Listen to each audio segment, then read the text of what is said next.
vote. The yeas are 228. The nays are 193. The previous question is ordered. The question is on adoption of the resolution. Those in favor say aye. Opposed say no. In the opinion of the chair, the ayes have it.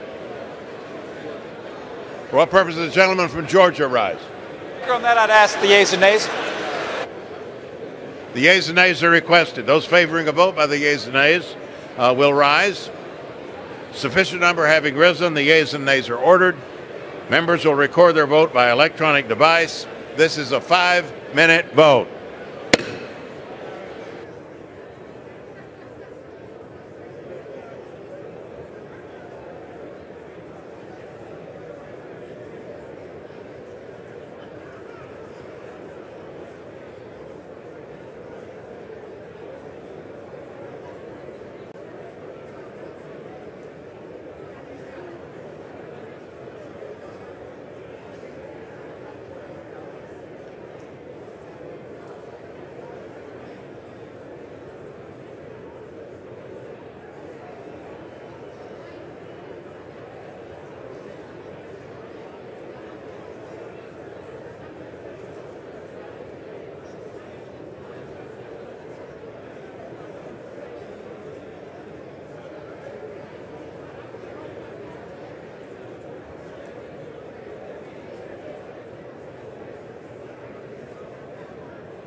On this vote, the yeas are 229, the nays are 193.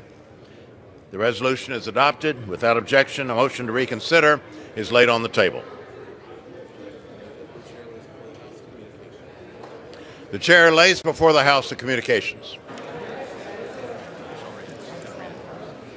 The Honorable, the Speaker, House of Representatives, Madam, due to a clerical error outside of our office, I have been mistakenly added to the House Veterans Affairs Committee roster. I am submitting this statement to remedy this error. I hereby resign from the House Veterans Affairs Committee. Signed sincerely, Andy Levin. Without objection, the resignation is accepted.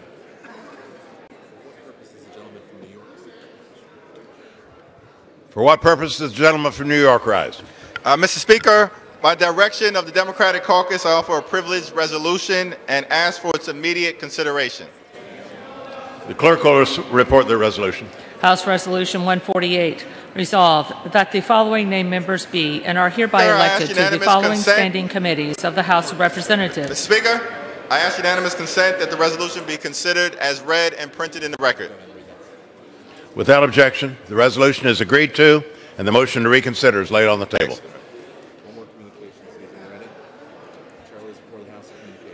The chair lays before the House of Communication. The Honorable, the Speaker, House of Representatives, Madam, under Clause 2G of Rule 2 of the Rules of the U.S. House of Representatives, I herewith designate Ms. Gloria Lett, Deputy Clerk, Mr. Robert Reeves, Deputy Clerk, and Lloyd Horwich, Legal Counsel, to sign any and all papers and do all other acts for me under the name of the Clerk of the House, which they would be authorized to do by virtue of this designation, except such as are provided by statute in the case of my temporary absence or disability. This designation shall remain in effect for the 116th Congress or until modified by me. Signed sincerely, Cheryl L. Johnson, Clerk of the House. The House will come to order.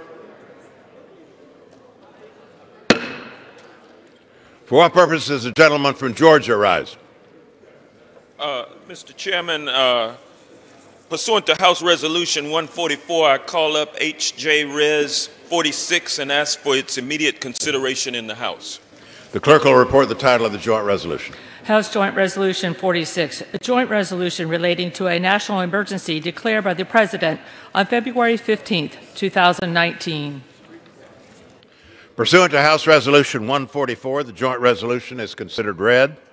The gentleman from Georgia, Mr. Johnson, and the gentleman from Missouri, Mr. Graves, will each control 30 minutes of time. The chair recognizes the gentleman from Georgia. Thank you, Mr. Speaker. I ask unanimous consent that all members... The House will come to order.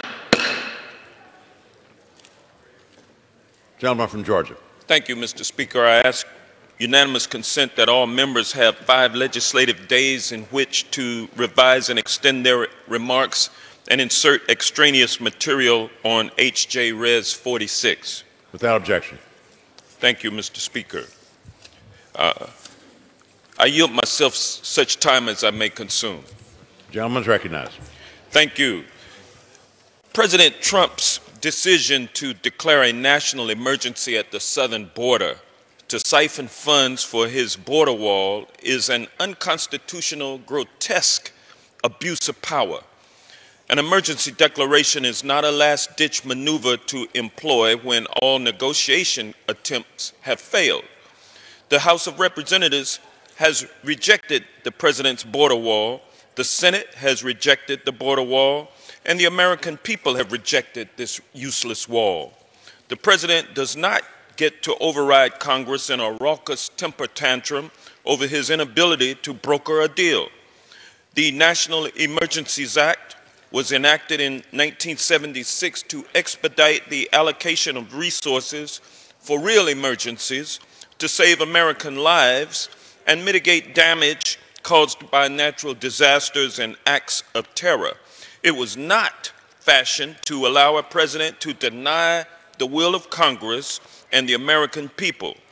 Both Democrats and Republicans alike should be very concerned about the ramifications of this unprecedented executive action. It is a direct threat to the balance of power that our country was built upon and a violation of our nation's Constitution. There is also no factual basis for the emergency declaration. Immigration from the southern border has significantly decreased in the last 10 years. Any attempts to characterize the border as a crisis zone are flagrant abuses of statistics, which have shown that border crossings are at the lowest they've been in 40 years. President Trump has long proved he is not married to the truth or facts, and he has no proof to substantiate his wild claims about the status of the United States and the Mexican border. We cannot abandon our commitment to responsible governing and the truth because President Trump is outraged at his inability to fulfill a campaign promise.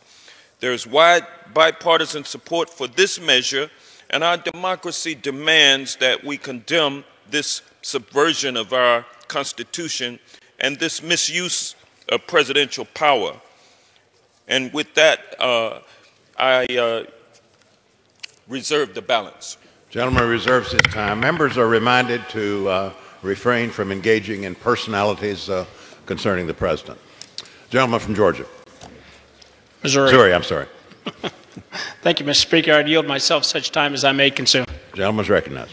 Thank you, Mr. Speaker. Mr. Speaker, the President clearly laid out the case for a declaration of a national emergency in his State of the Union address right here.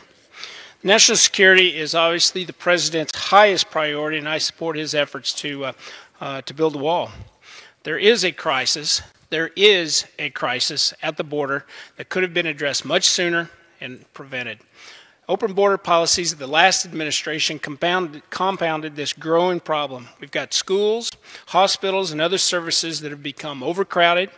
American workers have been hurt by reduced job opportunities and lower wages. And at the same time, human and drug trafficking has thrived. In many communities, the notorious MS-13 gang has grown. We've seen tragic cases of crimes committed by illegal aliens who have been deported not once, not even twice, but multiple times. I want to cite just one example in my home state of Missouri. A man named Pablo Serrano Vitorino was deported to Mexico after a felony conviction in 2003. He later returned to this country illegally and was arrested again in 2014 and in 2015 after several more violent incidents, and he remained in the U.S. Then in 2016, this individual who had no right to be in this country was charged for murdering 5 people in Kansas City, Kansas, and Montgomery County, Missouri. Stories like this aren't unique to Missouri, Mr. Speaker. These horrifying events are happening across this country. This is a crisis. The men and women who put their lives on the line every day to bring order and security to our borders, they deserve the tools that they need to do the job. And now this president is taking decisive action to finally address the crisis using the authority provided to him by the Congress. The National Emergencies Act is very clear. The provisions the President will use under Title 10 explicitly provide the President with the clear authority. I support the President's efforts. I believe he is well within the law in making this declaration, and I'd urge my colleagues to oppose Joint Resolution 46. And with that, I would reserve the balance of my time. Gentleman reserves his time. Gentleman from Georgia. Thank you, Mr. Speaker. I yield to the gentleman from Texas, Mr. Castro, 2.5 minutes. Gentleman's recognized for 2.5 minutes. Thank you, Chairman. Thank you, Speaker. About 6 weeks ago, when the rumors began that the President might declare a national emergency to build his border wall, my staff and I began working with Legislative Counsel to make sure that Congress would have a say in what amounts to constitutional cannibalism by the President. This is the most consequential vote we will take in a generation on the balance of powers between the legislative and the executive branches of government. Whether we will respect the separation of powers enshrined in our Constitution, stand up for Congress and for this country and for the Constitution, or whether we will stand down in favor of the President. The precedent that may be set today this week or next week when the Senate votes, if Congress allows this president's emergency declaration to stand, will not have ramifications only on this matter or the building of a border wall, but if the president is successful, he will likely come back for more. He will likely circumvent Congress again in the same unconstitutional way. Not only will this president do it, future presidents will do it. And I ask you this, how are we to tell a future president, if this president is successful, that gun deaths, which number in the tens of thousands, are not a national emergency, that opioid deaths are not a national emergency, that climate change is not a national emergency? This will allow a president to sideline Congress for much of domestic policy. And bear in mind, Congress over the years has already, on its own, I believe, given up a lot of its authority with respect to foreign policy. It's also clear that there is no emergency at the border. Border crossings are at a 4 decades low. The folks who are coming today are presenting themselves to Border Patrol agents seeking asylum, not trying to get around the border. There are more law enforcement officers at our border, federal, state, and local officers, than at any time in our nation's history. Since its founding, this country has become the most powerful and prosperous on the face of the earth without a border wall. That's why most Americans disagree with the president usurping the power of Congress to build his border wall. In fact, not only do they disagree with that, they disagree with using military construction money on this border project. Cities like mine in San Antonio stand to lose millions of dollars in military construction. I urge my colleagues to vote for this resolution. Gentleman from Georgia reserves his time. The gentleman from Missouri. Thank you, Mr. Speaker. Mr. Speaker, let's be clear. Congress explicitly authorized the President to undertake certain military construction projects that are not otherwise authorized by law when it passed the National Security Act. The President is working within the legal boundaries that the Congress gave him. With that, I will yield 2 minutes to the gentleman from North Carolina, Mr. Meadows. Now it's for 2 minutes. Thank you, Mr. Speaker. The gentleman from Missouri is exactly right. It is the statutes that allow this president to do this. The statutes don't provide for national emergencies on climate change. They don't allow for national emergencies on gun violence. But they do allow it in terms of this particular issue, and the president is exactly right. There is a crisis at the border, Mr. Speaker. But not only this president recognizes it, the previous President Obama in 2014 did as well when he requested $3.7 billion in emergency spending to secure the border. Where was the outrage then? Where was the outrage from my colleagues across the aisle? President Obama even went on further to say that we needed to make sure that we needed to secure our border to deter both adults and children from the dangerous journey that they embarked on. Where was the outrage across the aisle then, Mr. Speaker? It was not there. Keeping criminals out, human trafficking and drug smugglers away from our communities is paramount. Yes, indeed, we do have an opioid problem. We've actually appropriated billions of dollars to address that, and yet somehow the drugs flowing across our southern border are not a crisis. You know, again, President Obama seemed to agree with this and declared a national emergency for transnational criminal organizations, specifically calling out Mexico's Los Zetas gang, and provided more authority for ICE to actually combat that. A national emergency. Where was the outrage across the aisle then? But we don't even have to look just at the previous administration. President Clinton also declared a national emergency to go after narcotics traffickers. Mr. Speaker, I just find it just unbelievable that here today that we have got these newfound constitutionalists across the aisle wanting to rein in the president's authority. This is about defeating President Trump. I encourage a no vote on this resolution, and I thank the gentleman for yielding. Gentleman from Missouri reserves. The gentleman from Georgia. Thank you, Mr. Speaker. The American people should know that there's not any statutes that would allow a president to declare an emergency to build a border wall. Not one piece of legislation would allow that. Previous presidents have declared emergencies, but they have never ventured into the legislative prerogative to allocate funding, and that's the difference that we have here. Mr. Speaker, I want to yield to the gentleman from New York and also the chair of the Judiciary Committee, Gerald Nadler, 2 minutes.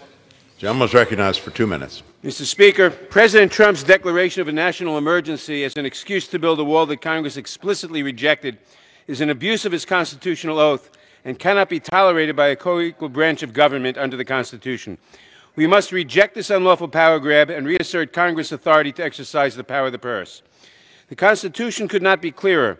No money shall be drawn from the Treasury but in consequence of appropriations made by law. That command reflects a fundamental principle that is older than our democracy itself. The chief executive cannot unilaterally spend taxpayers' money or redirect the budget set by the people's representatives. Earlier this year, Congress reached a bipartisan compromise to fund the government. It was signed by the President.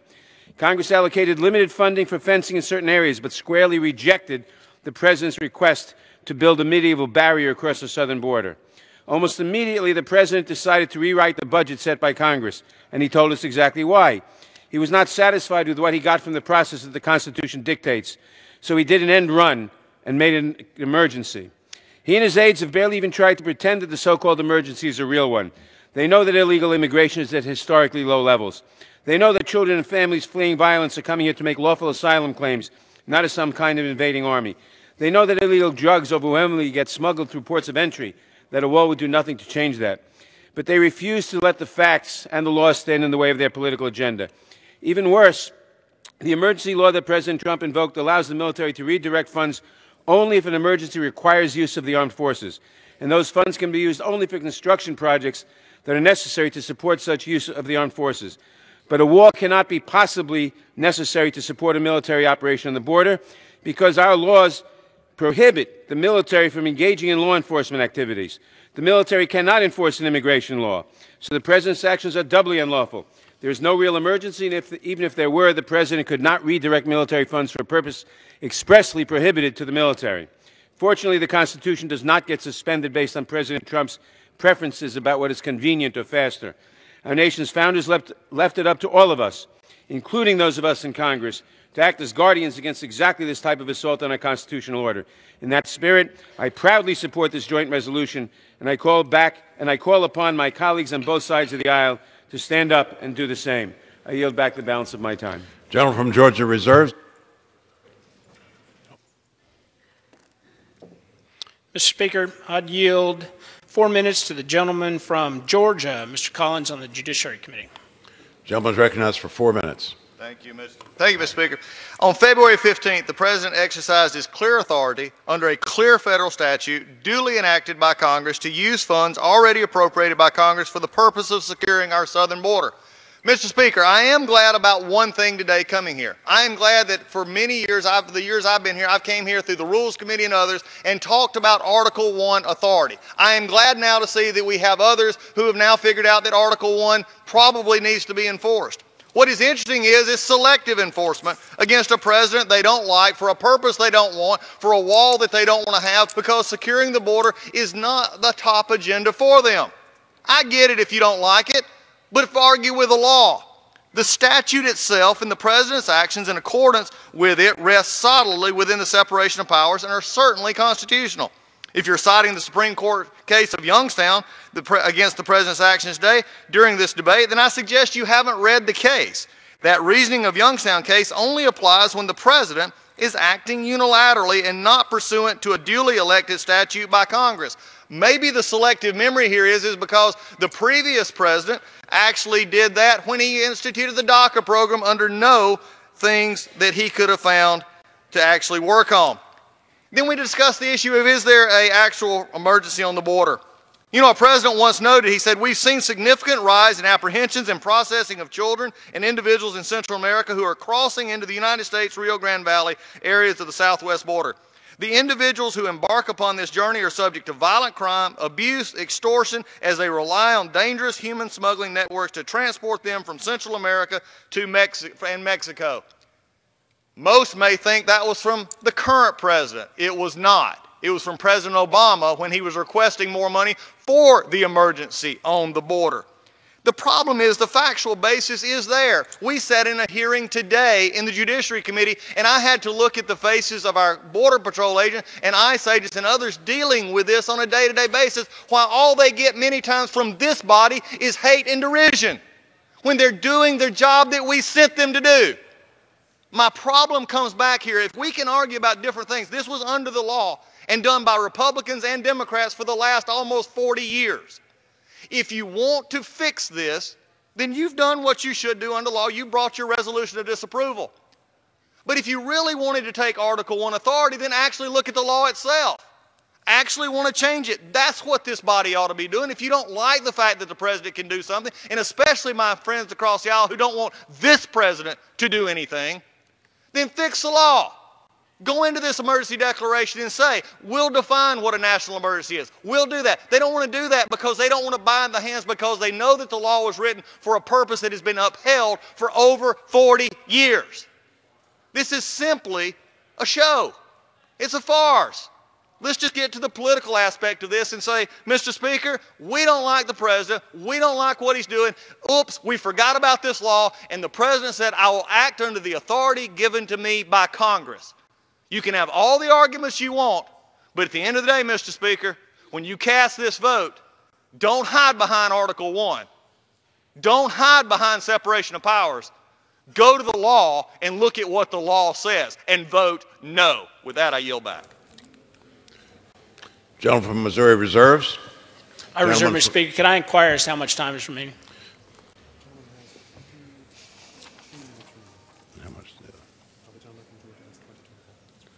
The gentleman from Missouri has 22 minutes remaining. The gentleman from Georgia has 22.5 minutes remaining. Gentleman from Georgia. Thank you, Mr. Speaker. We've heard a lot of cries from the administration about there being a problem on the southern border with caravans loaded with people being human trafficked. And there's just simply unsubstantiated this is unsubstantiated and unfounded. There's no reports that this is happening. This is a figment of the imagination of some in the administration. And with that, Mr. Speaker, I'll yield 1 minute to the gentle lady from the Virgin Islands, Delegate Stacey Plaskett. Gentlewoman is recognized for 1 minute. Thank you, Mr. Speaker. The President's emergency declaration is, in fact, a power grab to go outside the bounds of the law and get what he failed to achieve in constitutional legislative process.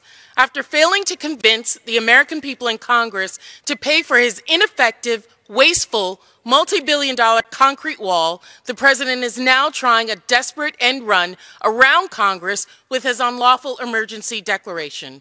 The President's declaring an emergency over a crisis that does not exist.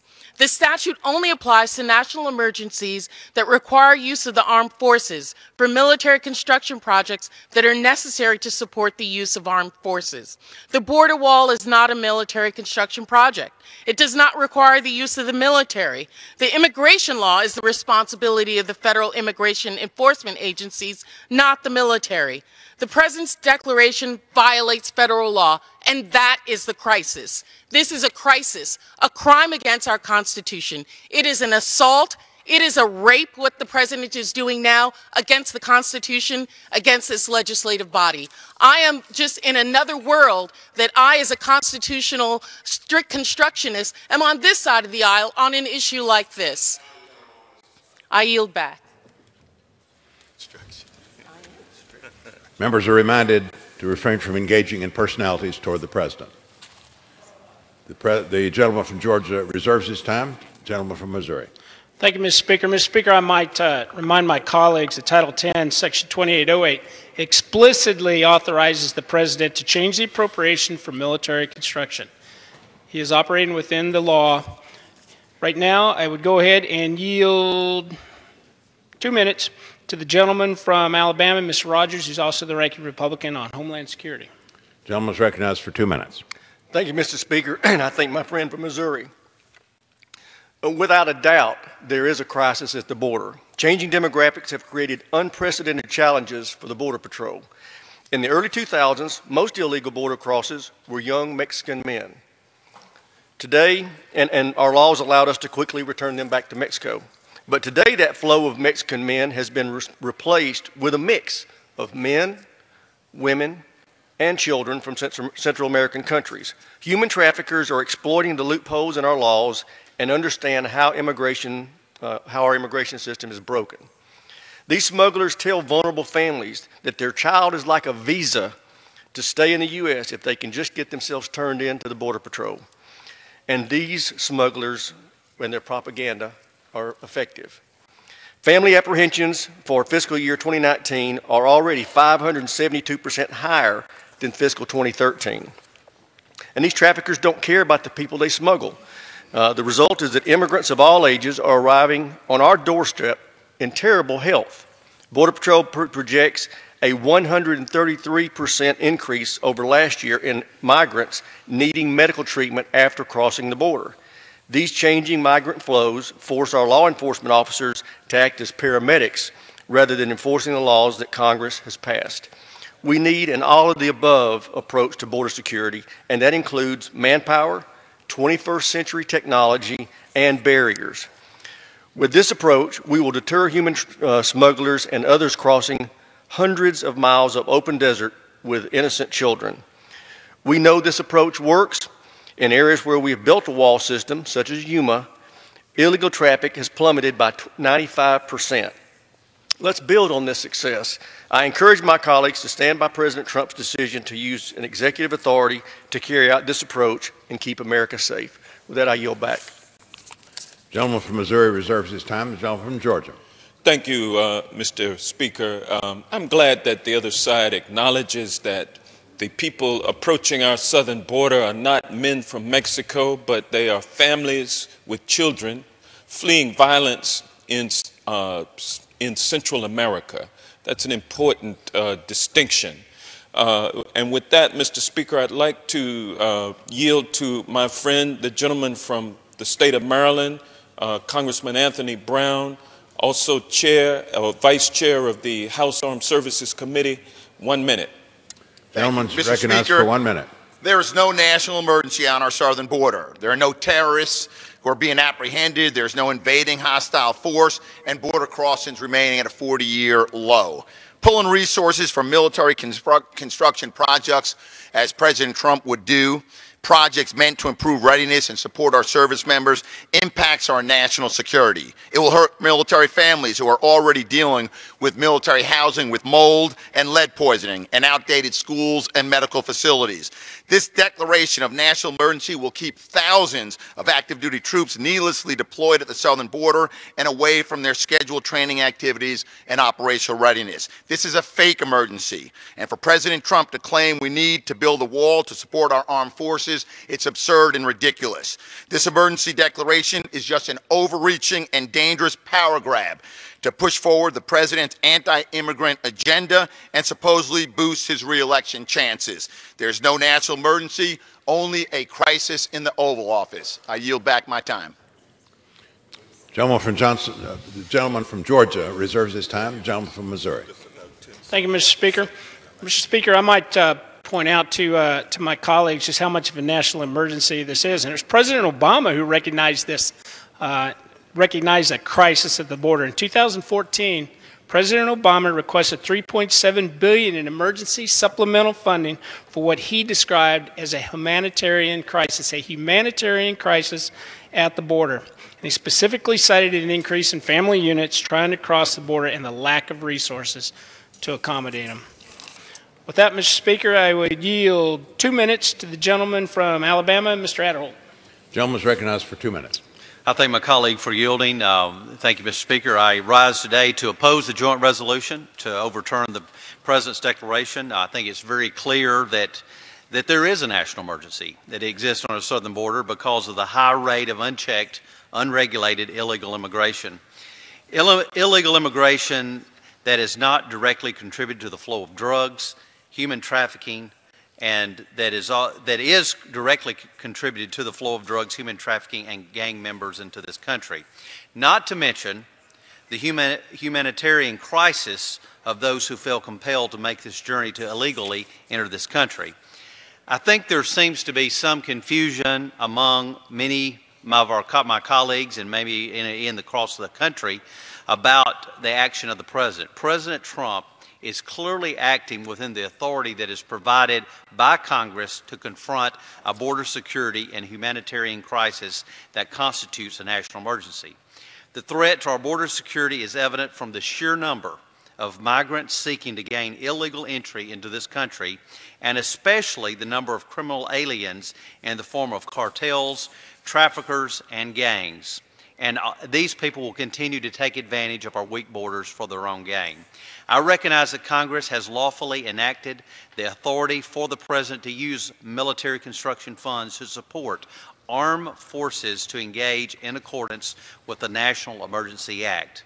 Therefore, Mr. Speaker, I ask my colleagues to oppose this joint resolution at the crisis, as a crisis at the border, that it's real, and that I yield back the balance of my time. Gentleman from Missouri reserves. The gentleman from Georgia. Thank you, Mr. Speaker. My friends on the other side keep invoking the mantra, Obama, Obama, even though they opposed each and every initiative that he put forward, regardless of merit. Now they want to come back and cite him for what he said and what he did. But one thing he did not do was to allocate funding that he was not entitled to. He always requested from the Congress funding authority. And with that, Mr. Speaker, I'd like to yield to the gentleman from New York, Adriano Espaillat, a time of 1 minute. Gentleman from New York is recognized for 1 minute. Thank you, Mr. Speaker. Less than 2 weeks ago, after another failed attempt to establish consensus on border security funding, President Trump, a self-proclaimed master negotiator, failed to get a border wall that he originally said Mexico would pay for. So then he fraudulently invoked a national emergency declaration to rob taxpayers of funds from other programs. The President's brazen decision not only violates Congress' constitutional powers of the purse laid out in Article 1, Section 9, Clause 7, it is also a fabricated emergency propped up by fake statistics, racist undertones, and the blatant hypocrisy of a party that had complete control of Washington for 2 years and didn't see it fit to fund this useless medieval wall themselves. By diverting funds from the military projects, the President has determined that national security takes a backseat to his political priorities. Today in the Senate, the head of the U.S. Northern Command said that border crossings do not pose a military threat. Mr. Speaker, there is no emergency. Thank you, and I yield back my time. Gentleman from Georgia reserves. The gentleman from Missouri. Mr. Speaker, I now yield 1 minute to the gentleman from Arkansas, Mr. Crawford. The gentleman is recognized for 1 minute. Thank you, Mr. Speaker. I thank the ranking member. I rise in opposition to this resolution. When President Trump declared a national emergency, he did so in response to the ongoing humanitarian crisis at our border and with full statutory authority vested in laws passed in this very chamber. The majority claims that this resolution of disapproval is in response to a power grab by a president acting out of line. Yet by merely disapproving of the emergency declaration, they are preserving the statutory powers they claim are inappropriate. If my colleagues across the aisle are so concerned about separation of powers, why don't they simply reform the laws in Title 10 and Title 50 that the President is using to respond to this crisis? The answer is because this resolution is not about the division of powers. It's not even about border security. The only reason this legislation is being considered on the floor today is to obstruct the President's agenda. The President has made it clear that he will use all statutory tools at his disposal to secure the border, and that is exactly what he's doing in declaring this emergency. I urge my colleagues to oppose this legislation, and I yield back. Gentleman from Missouri reserves. The gentleman from Georgia. Mr. Speaker.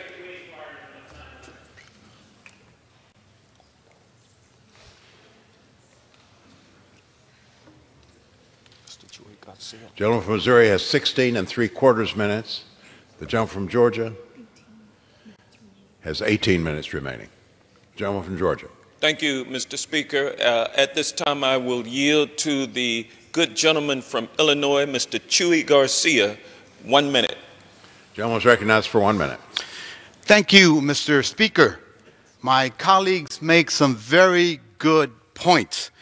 They make convincing arguments about executive overreach and the misuse of federal funds. I thank them for those statements, and I would like to add and ask a more personal question. Since when do we call human beings in need national emergency? Have all of President Trump's other arguments failed? Is he running out of insults for people like me, people who came from Mexico to have a better life in this country? He used to call people like me bad hombres. When that failed, he turned to other insults, and after they lose its shock value, he calls us rapists, then murderers. At that point, he ran out of insults for people like me, so he referred to us as coyotes. And now, when all other labels have failed to achieve his central campaign promise to build a medieval border wall, he calls people like me a national emergency. We must reject this premise and the presence of people like me in this country, of people like my constituents in my district, a national emergency. I yield back my time. Members are reminded to refrain from engaging in personalities concerning the President. The gentleman from Georgia reserves his time. The gentleman from Missouri. Thank you, Mr. Speaker. Mr. Speaker, I would yield 1 minute to the gentlelady from West Virginia, Ms. Miller. Gentlewoman is recognized for 1 minute. Thank you, Mr. Speaker. I rise today because we must secure our border. We are in the midst of a national security and humanitarian crisis on our southern border, which must be addressed. Earlier this month, Congress secured important and necessary funding to protect over 55 miles of our most dangerous border, where it has been so desperately needed. We have also provided funding for over 600 new border officers. This was a good step in the right direction, but as we see again today, our colleagues from across the aisle remain unwilling to address our intensifying border crisis. With the National Emergency Declaration, President Trump is taking the steps our country needs to stay safe and secure. Yes, this is an emergency. Cartels, human traffickers, and drug smugglers take advantage of our weak border for their own gain, and it must be stopped. We need to stop traffickers from bringing young girls and women into our country where they are sold into prostitution and slavery. As a mother and a grandmother, this breaks my heart. We need to stop violent gangs like MS-13 from entering our cities and bringing their violence and evil onto our streets. And we need to stop the time of the gentlewoman has expired. Thank you, Mr. Speaker. Gentleman from Missouri reserves. Gentleman from Georgia. Thank you, Mr. Speaker. I will now yield to the gentleman from New York, Hakeem Jeffries. 1 minute. Gentleman is recognized for 1 minute. I thank the distinguished gentleman for yielding. I rise in opposition to this so-called declaration that is anchored in a phony, fraudulent, and fake national emergency. There is no crisis at the border. There is no basis in law or in fact for this unconstitutional emergency declaration. Illegal border crossings have not increased, they have decreased. There is no evidence of increased criminal activity on the border. There is no evidence of increased drug trafficking on the border. There is no evidence that terrorists are pouring in to the United States of America on the southern border. This is a fantasy made up by a xenophobic administration to support a medieval border wall that this Article 1 Congress rejected. That's why House Democrats will work to defeat it. Vote yes on the resolution of disapproval. Gentleman from Georgia reserves. The gentleman from Missouri. Thank you, Mr. Speaker. Mr. Speaker, I would yield 2 minutes to the gentleman from Texas, Mr. Olson. Gentleman from Texas is recognized for 2 minutes. I thank my friend from Missouri as I want to share my thoughts on this purely political effort by the new Democrat majority. Mr. Speaker, the U.S. and Mexico border is 2,400 miles long. My home state of Texas is half that border, 1,200 miles. Texans know something others in this chamber apparently don't know. We are at war on the southern border with the drug cartels. I say it again, we are at war on the southern border with the drug cartels from Mexico. The drug cartels are at the heart of every single problem we have on our southern border. They have a war going with our families, our kids, our schools, with record numbers of heroin, cocaine, and deadly fentanyl. The drug cartels are at war with our moral values by financing modern-day sex slaves or forced laborers. All of Texas, 254 counties, from Amarillo to Texarkana to Beaumont to Brownsville to Marfa, are impacted. They are at war with these drug cartels. The majority had better wake up and have no more figments of imagination. It's time to put politics aside and admit we are at war with the drug cartels. Let's fight this war to win. Vote against the resolution that surrenders to the drug cartels. I yield back. Gentleman from Missouri reserves. The gentleman from Georgia. Mr. Speaker, at this time I am proud and privileged to yield to the gentleman from Mississippi, Benny Thompson, the chair of the Homeland Security Committee. 1 minute. Gentleman from Mississippi is recognized for 1 minute. Thank you very much, Mr. Speaker. I thank the gentleman from Georgia for recognizing me. Mr. Speaker, I rise in strong support of the resolution. I was in West Texas this past weekend and saw nothing to justify the President's designation of a national emergency. There aren't gangs of violent criminals and terrorists overtaking our southern border, and if there was a crisis, it's hard to imagine a worse or less effective response than a border wall, which will take months, if not years, to build.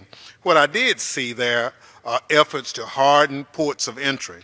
In fact, just days before I arrived in El Paso, sharp barbed wire was installed in the middle of a busy port of entry.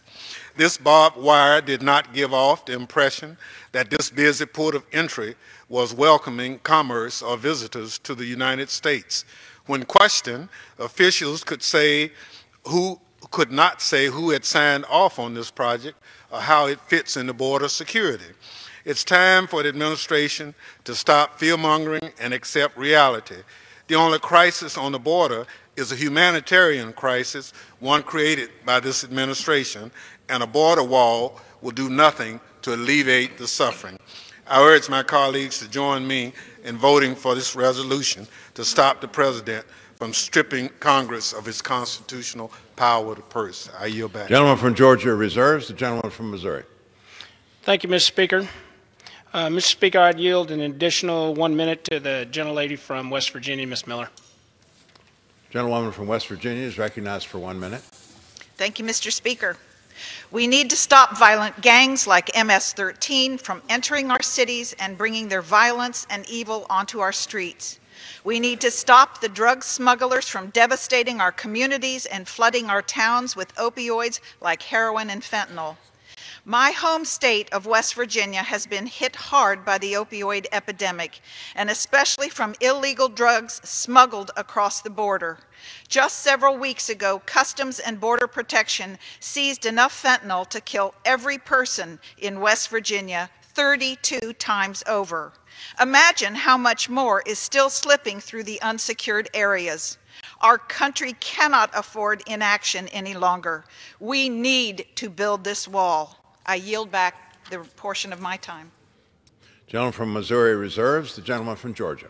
Thank you, Mr. Speaker. At this time, I'm proud to yield to the gentleman from Maryland and the distinguished majority leader of this House of Representatives, Steny Hoyer, for 2 minutes. Gentleman's recognized for 1 minute. It's a magic 1 minute.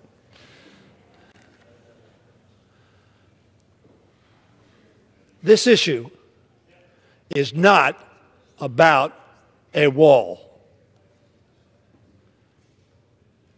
It is about the Constitution. It is about this institution. It is about the balance that we say is equal between the Article I institution and the Article II institution. That's important to remember. That is why this argument is so very important. But it is not about just a single policy. It is about the kind of government that our founding fathers instituted, which has been the envy of the world and the example to many. Mr. Speaker, I want to thank my friend, Congressman Castro of Texas, and the Congressional Hispanic Caucus for introducing this resolution. I was at the border in California and in New Mexico just a few days ago. I was at the border in El Paso with my distinguished colleague, the former executive called judge of that area. She will speak shortly, and she will tell you, Ms. Escobar will say, there is no war at the border. There is no crisis at the border. She'll explain that better than I can. She lives there. Now, at the border, I saw a lot of heartbreak and challenge. But I did not see a national emergency that would justify the president ignoring the Constitution and trying to make funding decisions without congressional approval. That's the issue. And for my colleagues to say this is a partisan issue, let me call your attention to the statements of approximately 20 members of the United States Senate.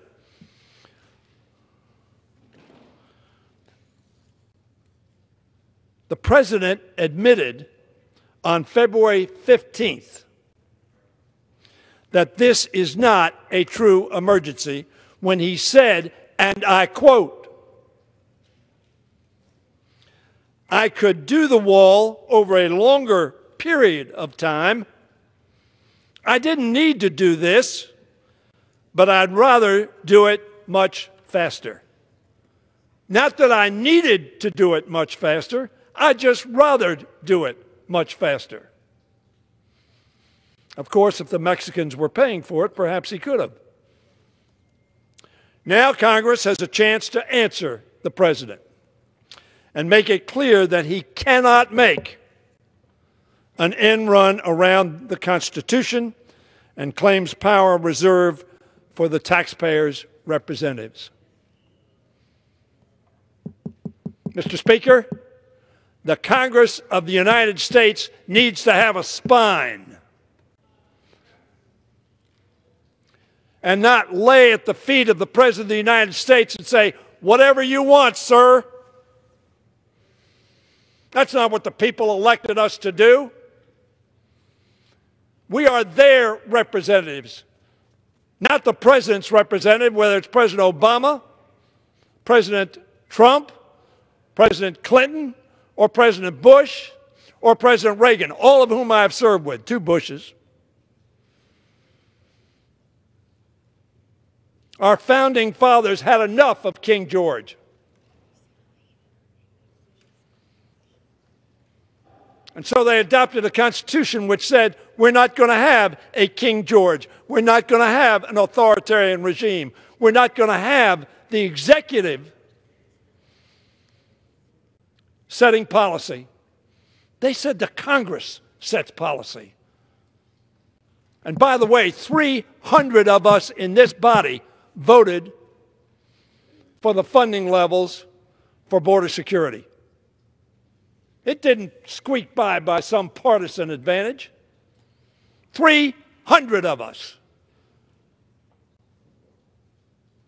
which is to say well over 66%. Now, Congress has a chance to answer the president and make it clear. He demanded that the American taxpayers give him billions for the wall that Democrats and Republicans alike say is expensive and ineffective. But again, this is not about the wall. This is about our Constitution and our institution and our self-respect.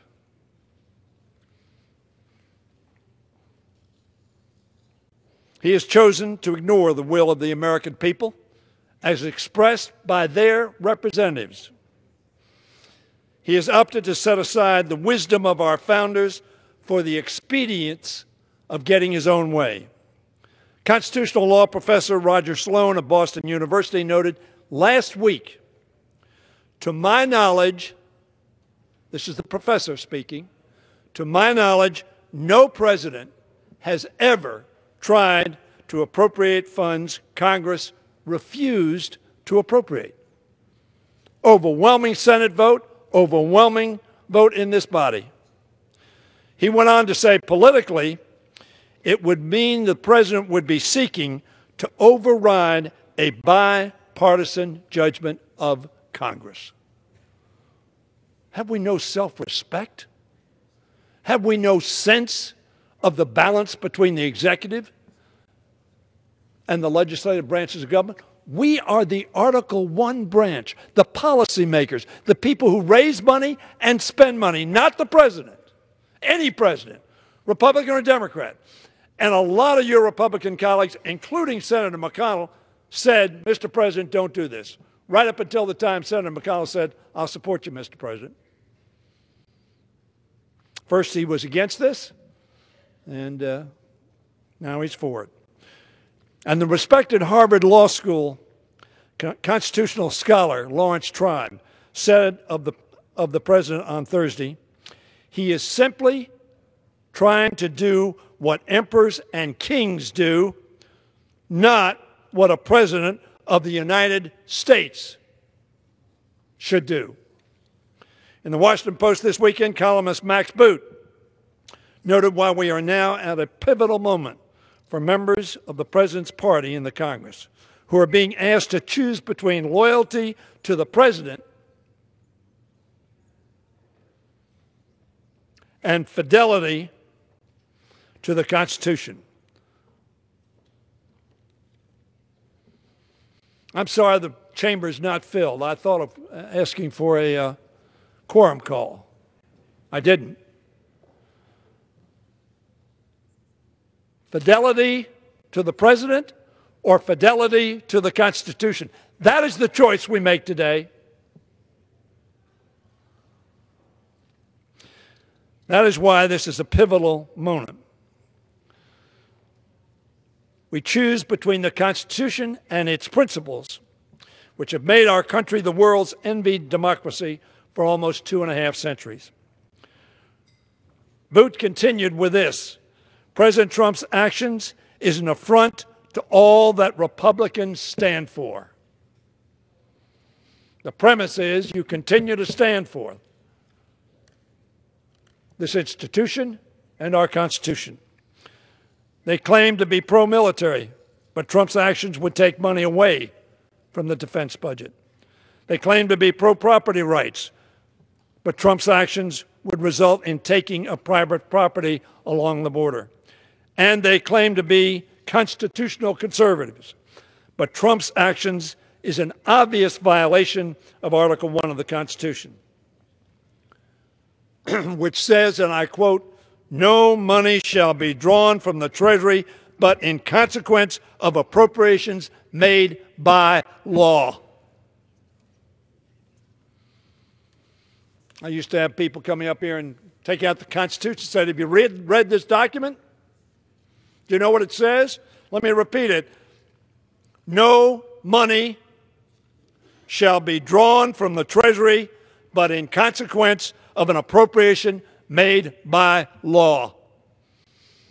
Now, I've heard the scare rhetoric, and I suggest to you with all due respect, my colleagues, that kind of rhetoric has preceded every despot's takeover of power in the world. There was a crisis. They had to declare military law. They had to suspend the Constitution and suspend the laws. That's how despots take power.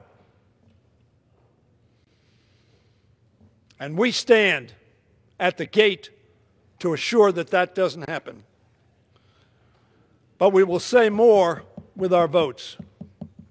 If we vote yes, we will say Congress is still the voice of the American people.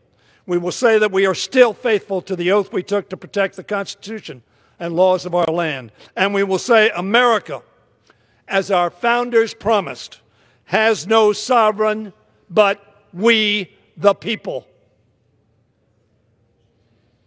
We, not me, not I, we, the people. We must not allow the President to set a dangerous precedent, stripping Congress of its power of the purse. This is the first time. You can say there are a lot of other emergencies. That's correct. But this is unique. We must not allow him to set the precedent whereby any chief executive, Republican or Democrat, can declare an emergency anytime he or she doesn't agree with Congress's funding. This is not a partisan resolution. It is supported and encouraged by former and current Republican members who recognize how dangerous it would be for the Congress not to act. A group of 23 former Republican members of Congress have written to you, including former Senator Olympia Snowe, Dick Lugar, Chuck Hagel, and John Danforth. Sent a letter currently serving Republican members yesterday. In it they wrote this: it has always been a Republican fundamental principle excuse me, that no matter how strong our policy preferences, no matter how deep our loyalties to the President or party leaders, in order to remain a constitutional republic, we must act within the borders of the Constitution. Today, a conservative senator from North Carolina, a Republican conservative senator from North Carolina, said this: I have great concerns when our institution looks the other way at the expense of weakening Congress's power. Senator Murkowski and Collins have already said they will support this resolution. So let us act, and do so in one powerful voice, not as Democrats, not as Republicans, as Americans, as representatives, as people who have put their faith in us to make a judgment to protect their country, their Constitution. As Americans who believe in our Constitution and the wisdom of our founders, who gave Congress alone the authority to appropriate funds and gave the representatives of the people and the states a powerful check on the executive. I ask all my Republican colleagues, how would you vote if Barack Obama were President of the United States today? Think of that. Because if you cannot answer, I would vote the same way, then you are not being true to your country, to our Constitution, and to your oath. If any member cares at all about the equal status of the Article I branch of the Constitution, he or she should vote for this resolution. Vote for conscience and Constitution, not party and politics. And I yield back the balance of my time.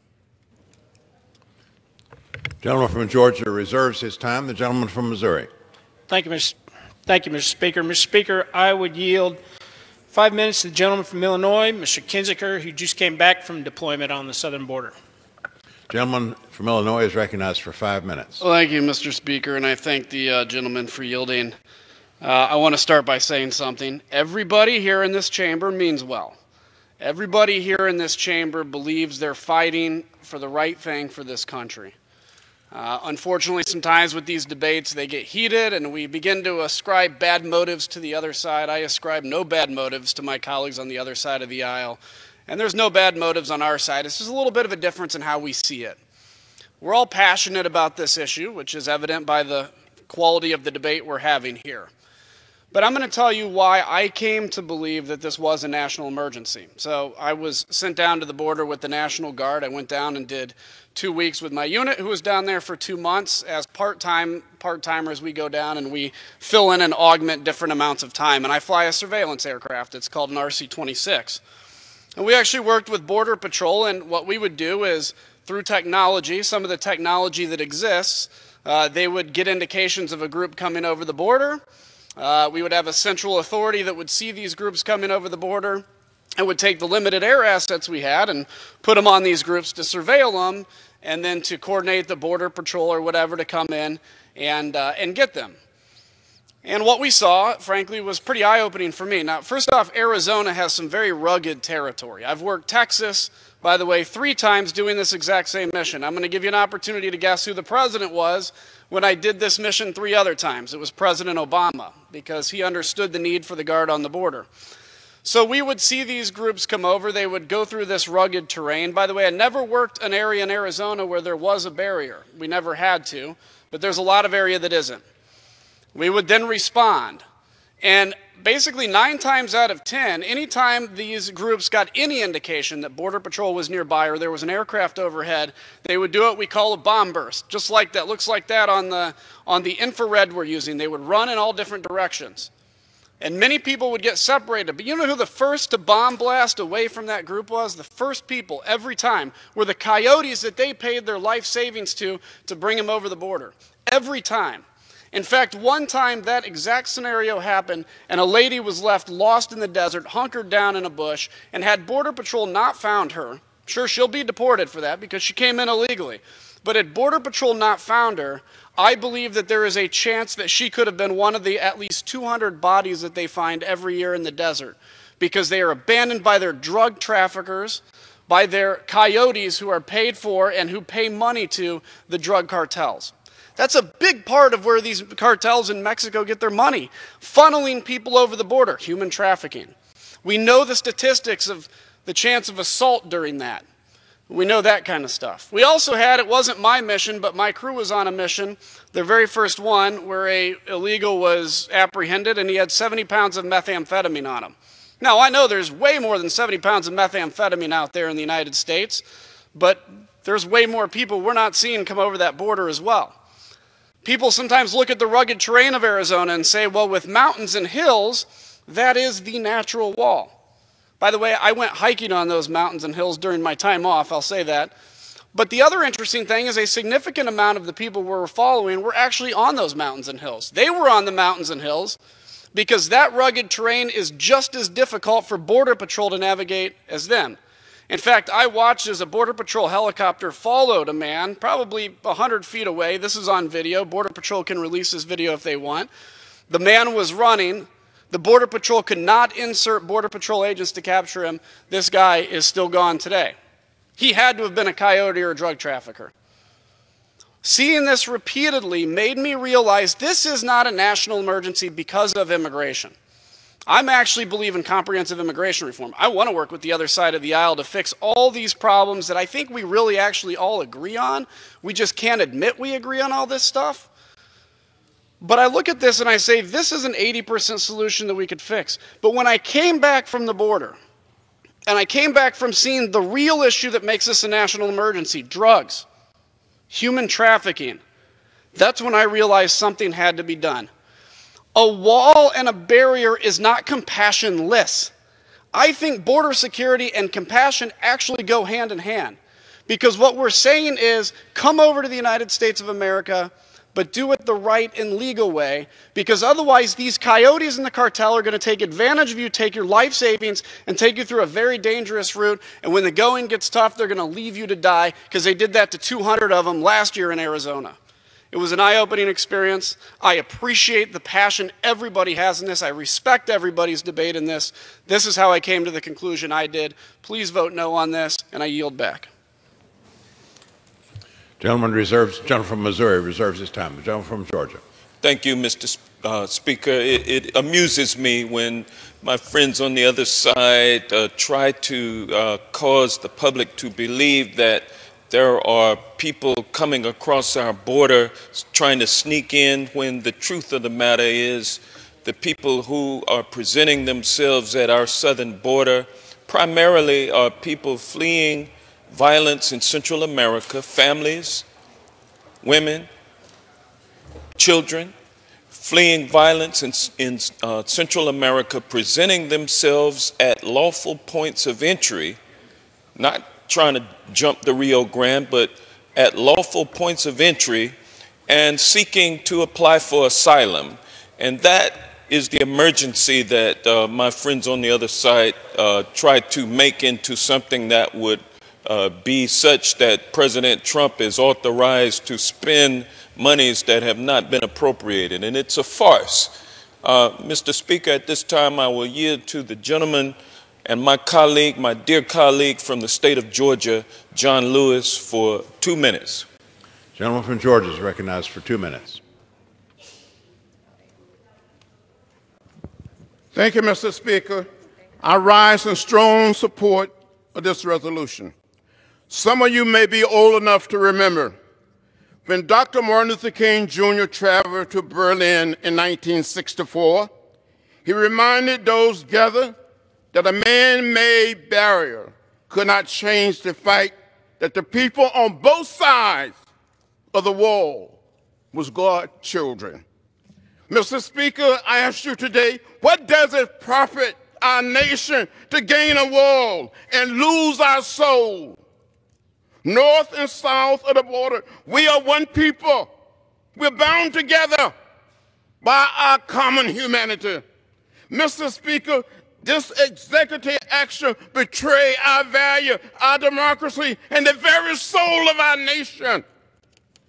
As members of Congress and the nation are immigrants, we have a constitutional mission and a mandate to preserve the balance of power and to oppose this monument to hate.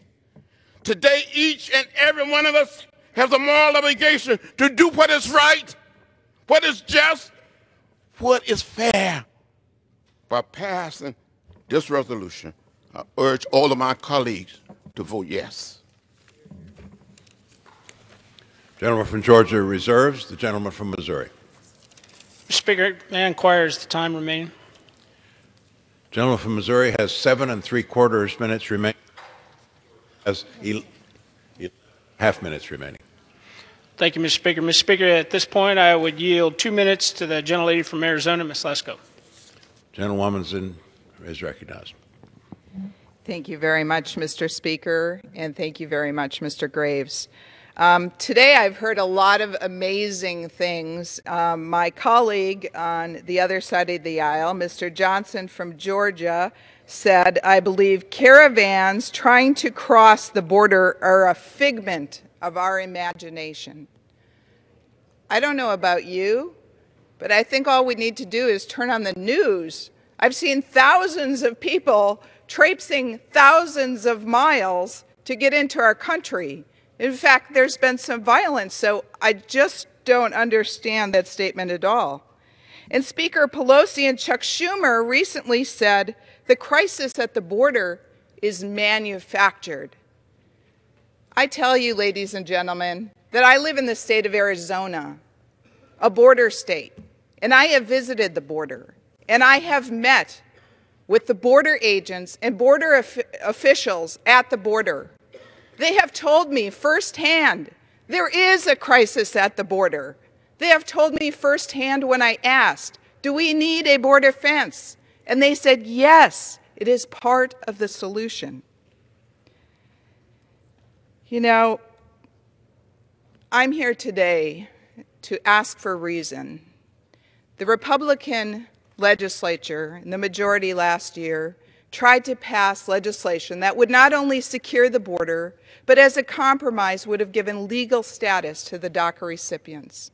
Not one Democrat voted for it. Can we please get together and solve this problem?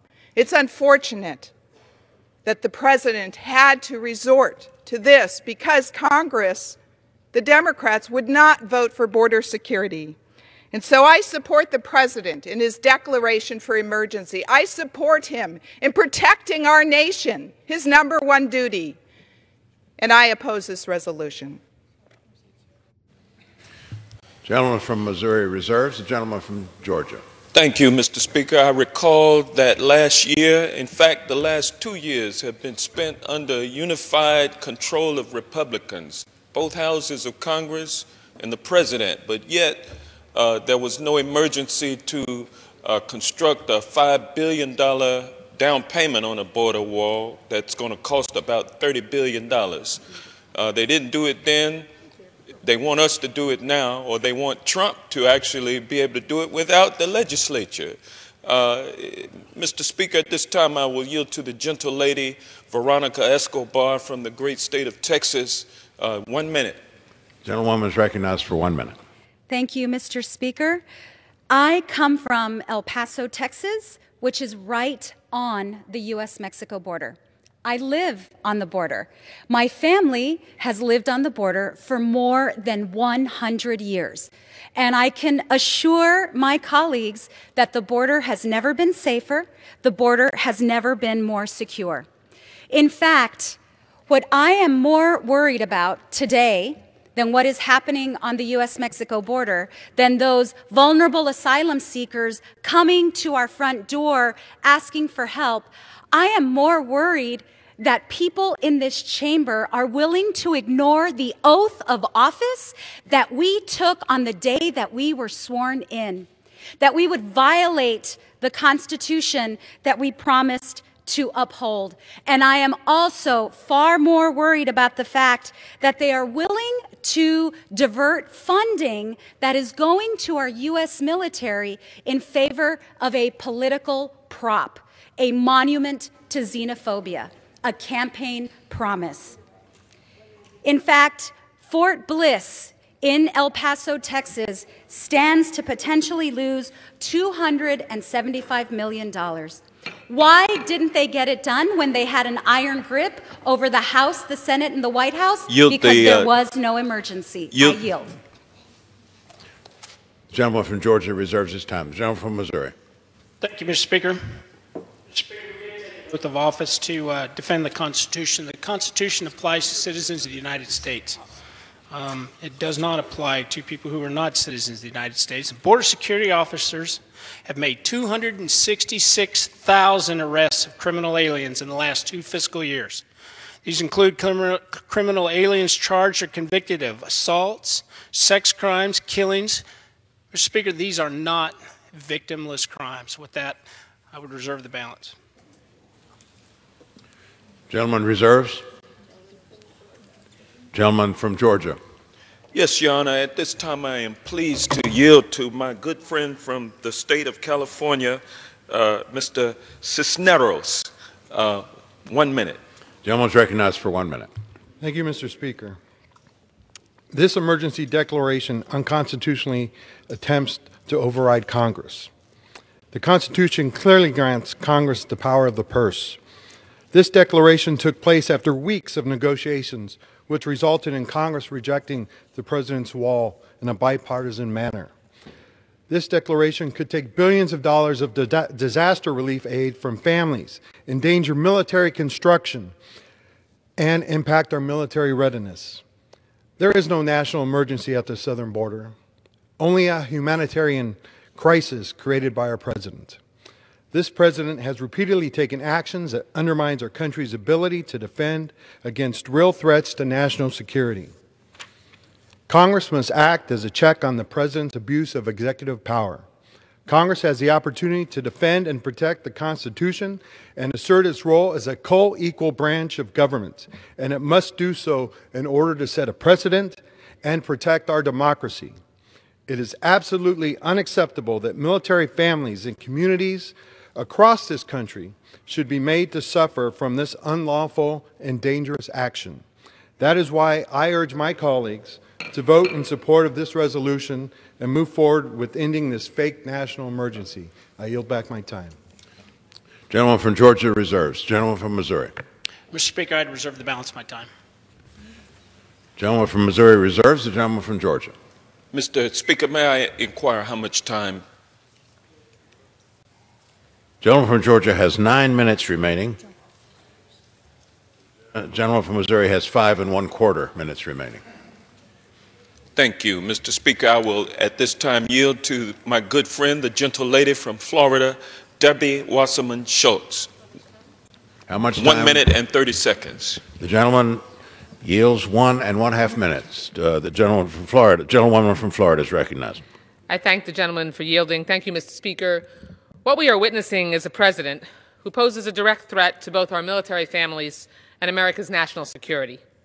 First, as we've heard, there is no border emergency. That is a fabrication. The administration's own statistics show that crossings and apprehensions are at a historic low.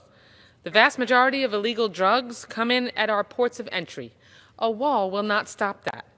Many who cross our borders are women and children. They're not running from border agents. They're seeking them out for help and for asylum. Second, this will make life harder for America's military families and thus hurt our national security. Who would ever intentionally make life tougher for the brave men and women who serve our country? It's monstrous, really, when you think about the sacrifices that they already make for this country.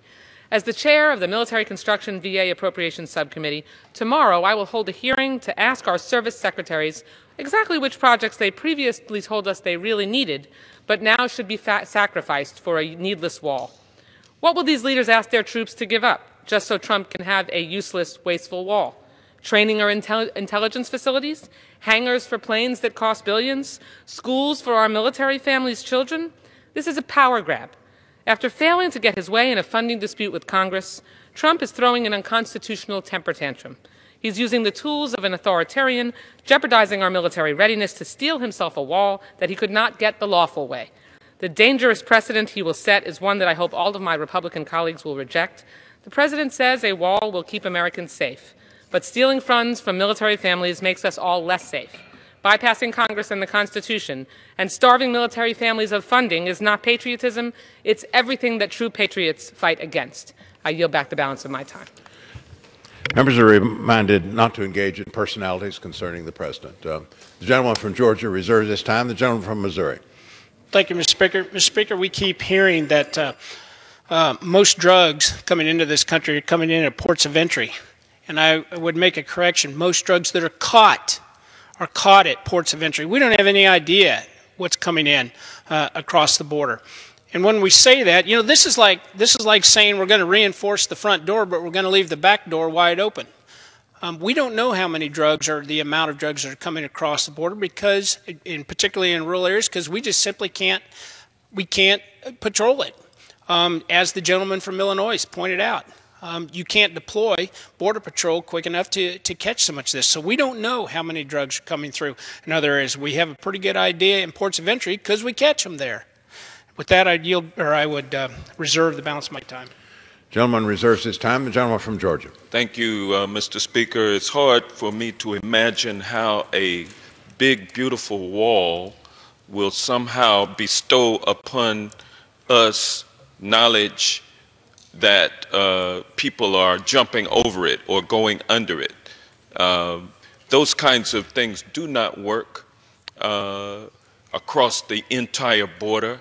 That may have its place at some points, and I'm sure we have border wall and border fencing in the locations where it is necessary. But in the other locations, we need, in addition to more Border Patrol officers who are paid a living wage, we need the technology and the other assets that can surveil and help with the apprehension of people who are coming across the border at points that are not legal points of entry. But the point is, today's crisis that faces the people of Central America and drives them to our southern border is driving them to lawful points of entry to seek asylum protection under this nation's laws, and that is something that they are entitled to. Mr. Speaker, at this time, I will yield 1 minute and 30 seconds to the gentle lady from the great state of Texas, Representative Sheila Jackson Lee. Gentlewoman is recognized for 1.5 minutes. I thank the gentleman. Mr. Speaker, the only crisis is the constitutional crisis that has been created by the President of the United States by his direct and ill-conceived abuse of power, which is noted in the Constitution as a violation of the Constitution. It is sad that the President has declared a national emergency for the purpose of misappropriating funds from previously designated and important uses to build a wall.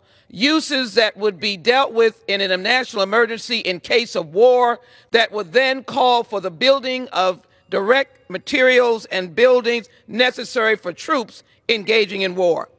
The only response to my good friend who has come back from the border and saw people going over the border is to engage more Border Patrol agents and train them to do the job that they're designated to do. We as Democrats support that. Illegal border crossings are at near 40-year low. 60 national security personnel, ambassadors, CIA, DNI, and others have indicated that this is wrong-headed. It is wrong. The President's declaration clearly violates the Congress' exclusive power of the purse, and if unchecked, would fundamentally alter the balance of powers, violating our founders' vision for America. That is unconstitutional. To quote Thomas Paine, in Common Sense, the absolute governments, the king is law. In absolute governments, the king is law. So in free countries, the law ought to be the king. This is the abuse, the declaration, and we should vote for the underlying resolution to restore constitutional order. Mr. Speaker, I'll yield to the gentlelady an additional minute. I thank the gentleman very much. The gentlewoman is recognized for an additional minute. To restore constitutional order. Let me also indicate that as a member of the Homeland Security Committee, the numbers of Mexicans from Mexico has decreased.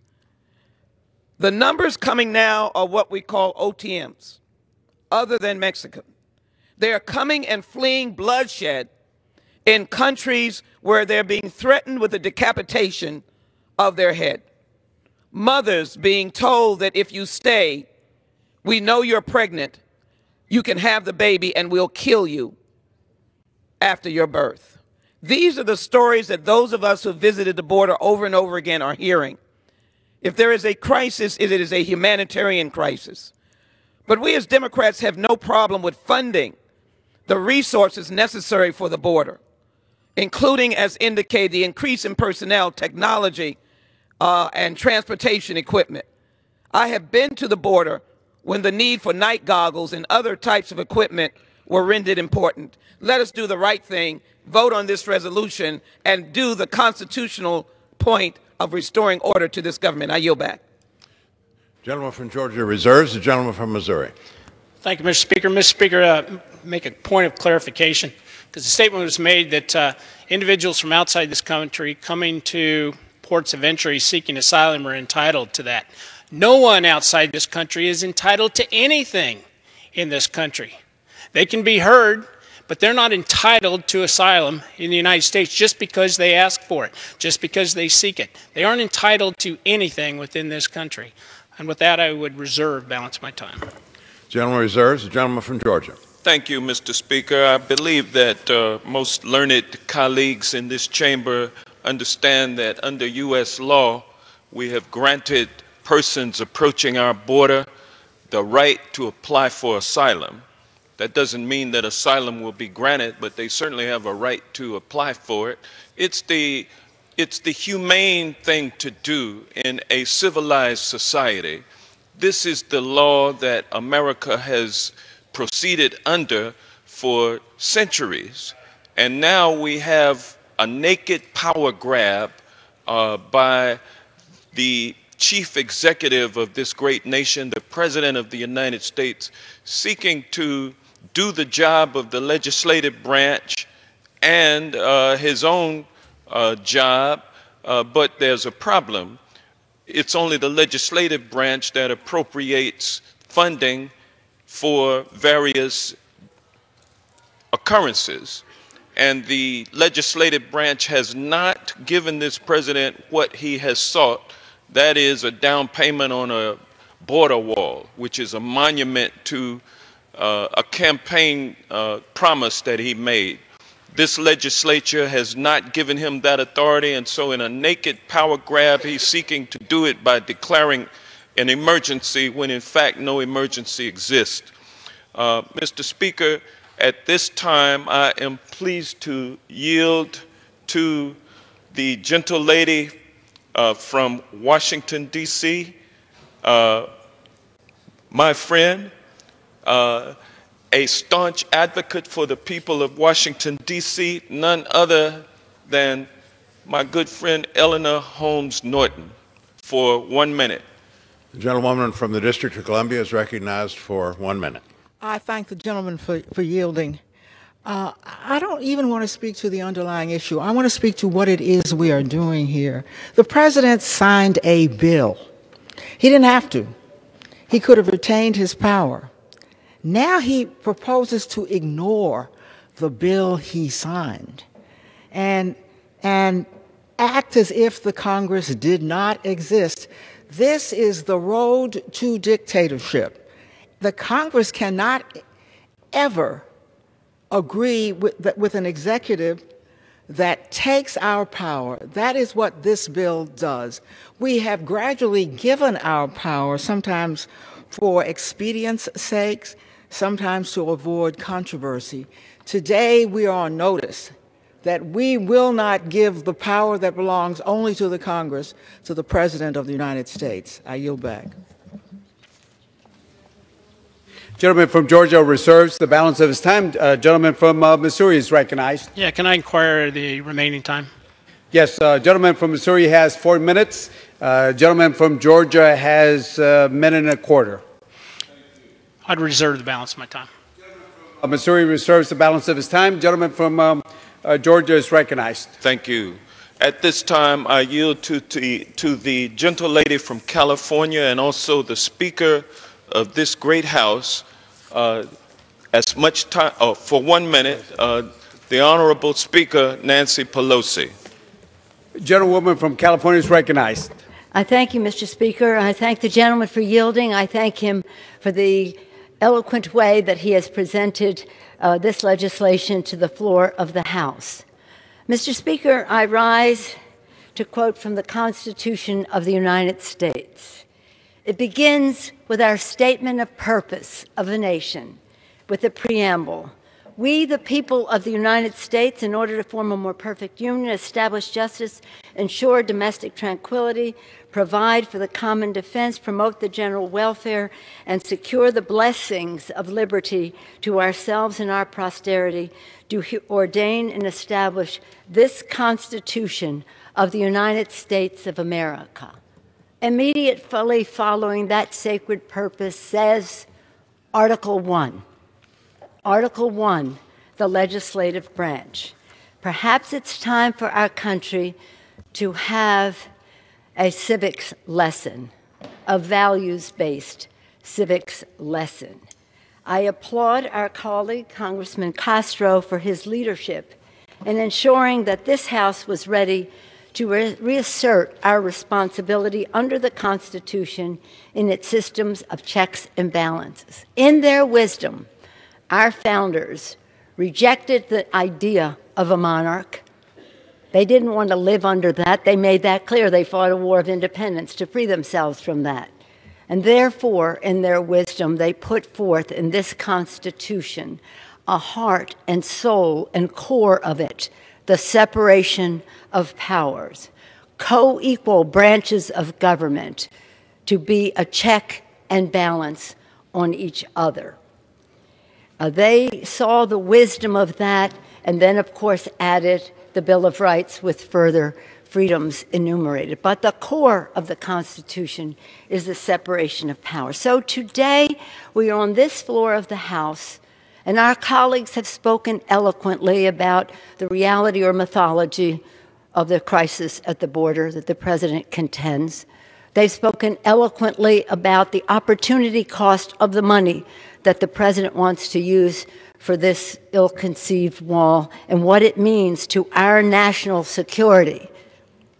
But we in this House of Representatives, each one of us and everyone in public service in our country takes an oath of office to support and defend the Constitution of the United States. It is our oath. We promise. And that Constitution is about the separation of powers that is being usurped by the executive branch. We in the legislative branch cannot let that happen. And in fact, I appeal to our Republican colleagues because I do believe and trust that they are people of their word. And if they take an oath to uphold the Constitution, that they will honor it with their vote on the floor today. In keeping, by the way, with under previous House Speaker, our colleagues across the aisle placed a high priority on the separation of powers and Congress's constitutional prerogatives. The Republican Better Way, which they put forth in 2014, that agenda read, and I follows, quote, "The people granted Congress the power to write laws, raise revenues, and spend and borrow money on behalf of the United States." They continue, "There is no power more consequential, yet for decades Congress has let this power atrophy, thereby depriving the people of their voice." Their Better Way goes on to say, "The founders insisted on a separation of powers to protect our constitutional liberties." Their proposal goes on to say that James Madison warned that, quote, "warned that the Constitution is a mere parchment barrier unless each branch asserted its powers to keep the other in check." That is all in the Republican agenda for a Better Way of 2014. So you would think it would be in keeping with their vote today. In that spirit, the then Speaker Ryan often lamented that Congress, quote, "keeps forfeiting the game, yielding to the executive branch, giving the President a blank check, not even bothering to read the fine print in some cases." Well, we are not going to give any president, Democratic or Republican, a blank check to shred the Constitution of the United States. We would be delinquent in our duties as members of Congress if we did not overturn what the president is proposing. He is asking each and every one of us to turn our backs on the oath of office that we took to the Constitution of the United States. I do not believe that the Republicans want to do that. I don't think it's consistent with what they have advocated in the near term and historically. Is your oath of office to Donald Trump, or is your oath of office to the Constitution of the United States?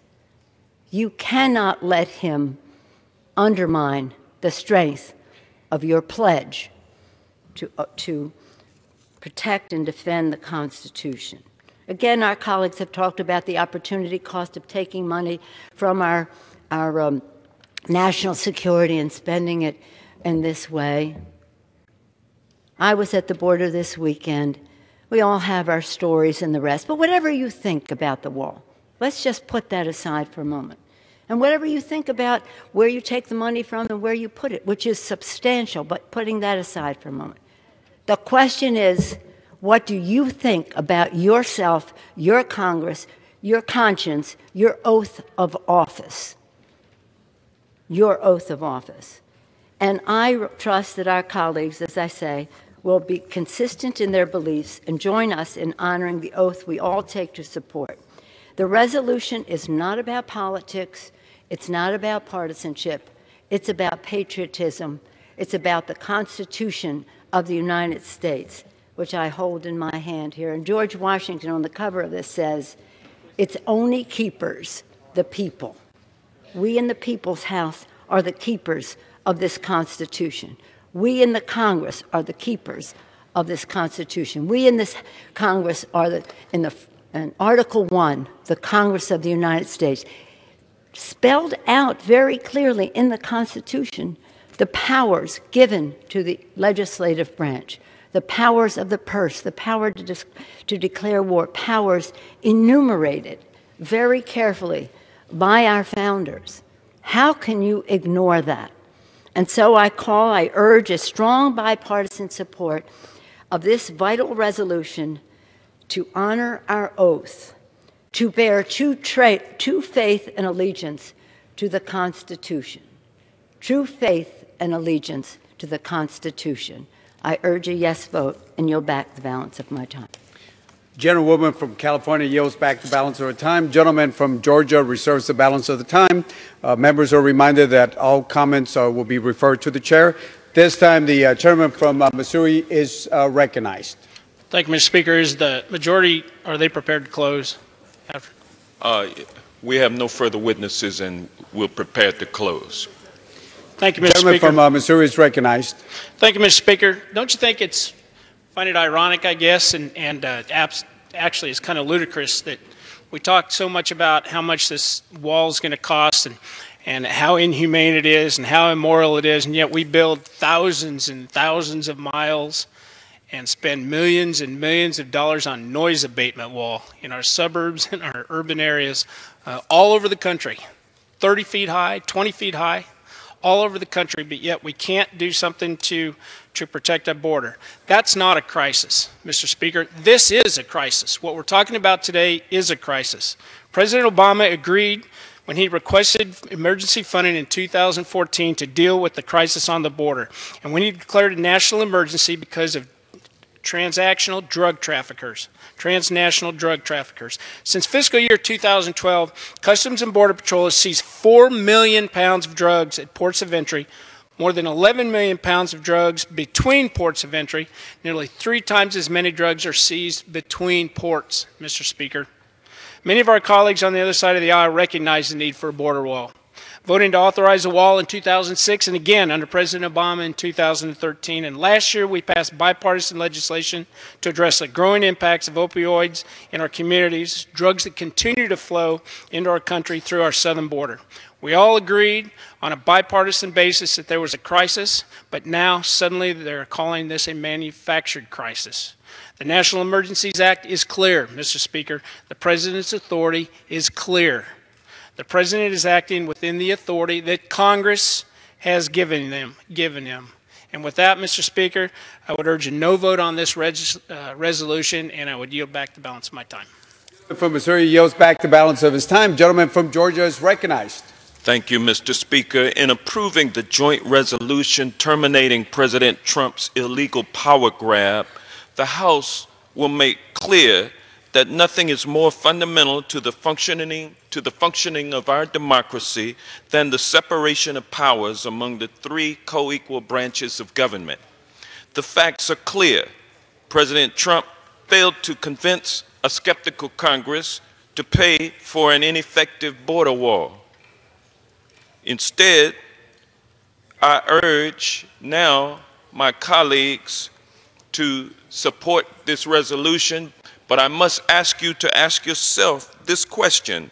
Will you allow your solemn vow of loyalty to President Trump to override your oath of office and your vow of fidelity to the Constitution? Gentleman's Vote time has expired. And support this resolution. And with that, I yield back. Gentleman yields back the balance of the time. Members are reminded to refrain from engaging in personalities toward the President. All time for debate has expired. Pursuant to House Resolution 144, the previous question is ordered. The question is on the engrossment and third reading on the joint resolution. Those in favor say aye. Aye. Those opposed say no. The ayes have it. Third reading.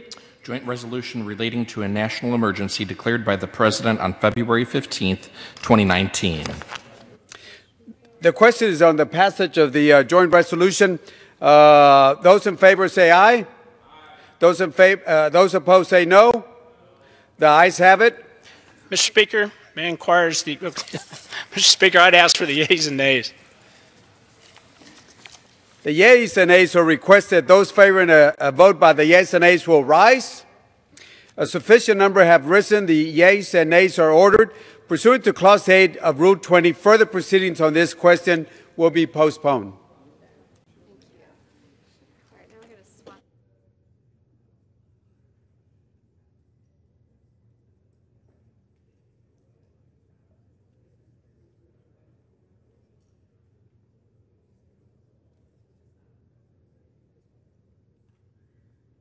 To Clause 8 of Rule 20, the Chair will postpone further proceedings today on the motions to suspend the rules on which a recorded vote or the yeas and nays are ordered or votes objected to under Clause 6 of Rule 20.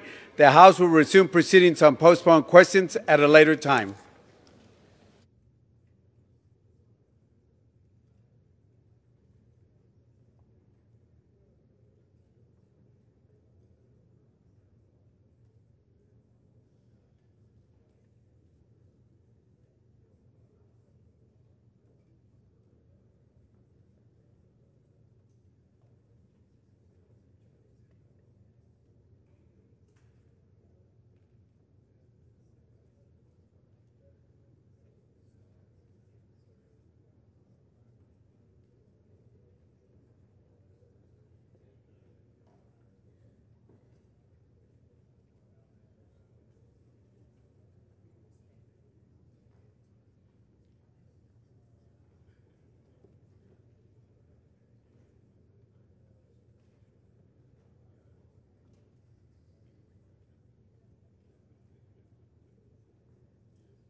For what purpose does the gentleman from Arizona seek recognition?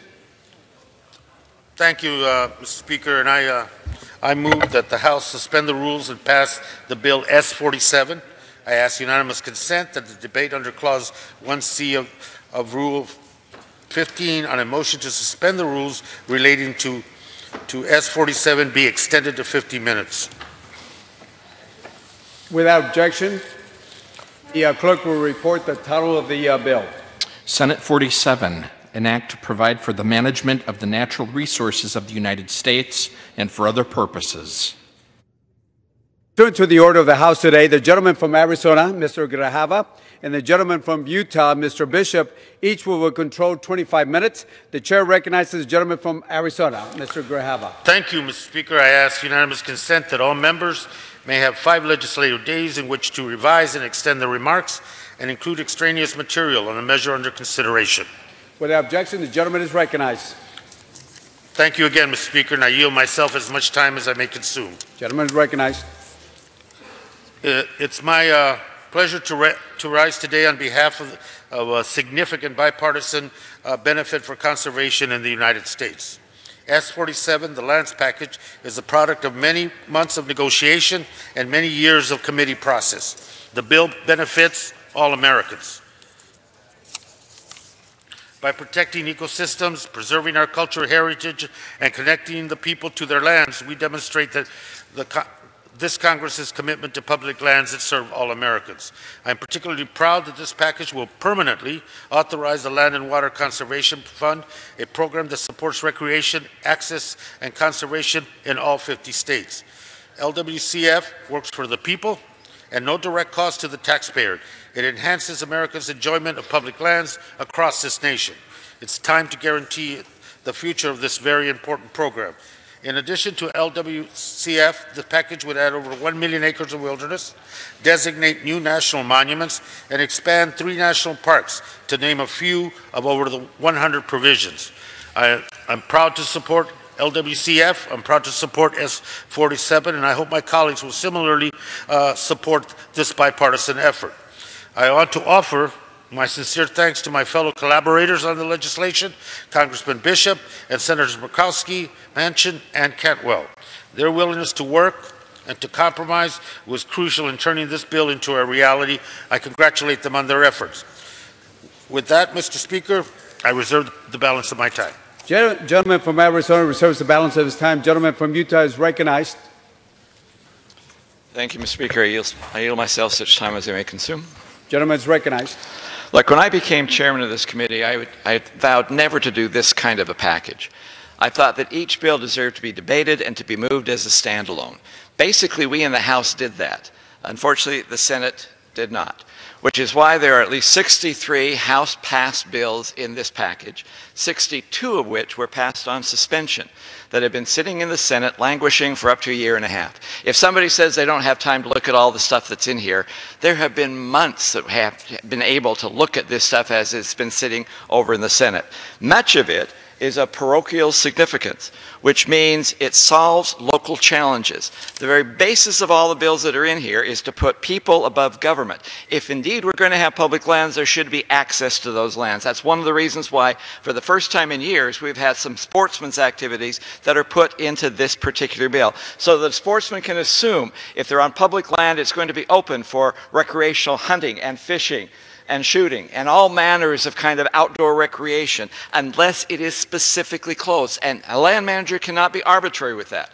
If they're going to close it, there has to be a public process to go through that mandates consultation with local officials.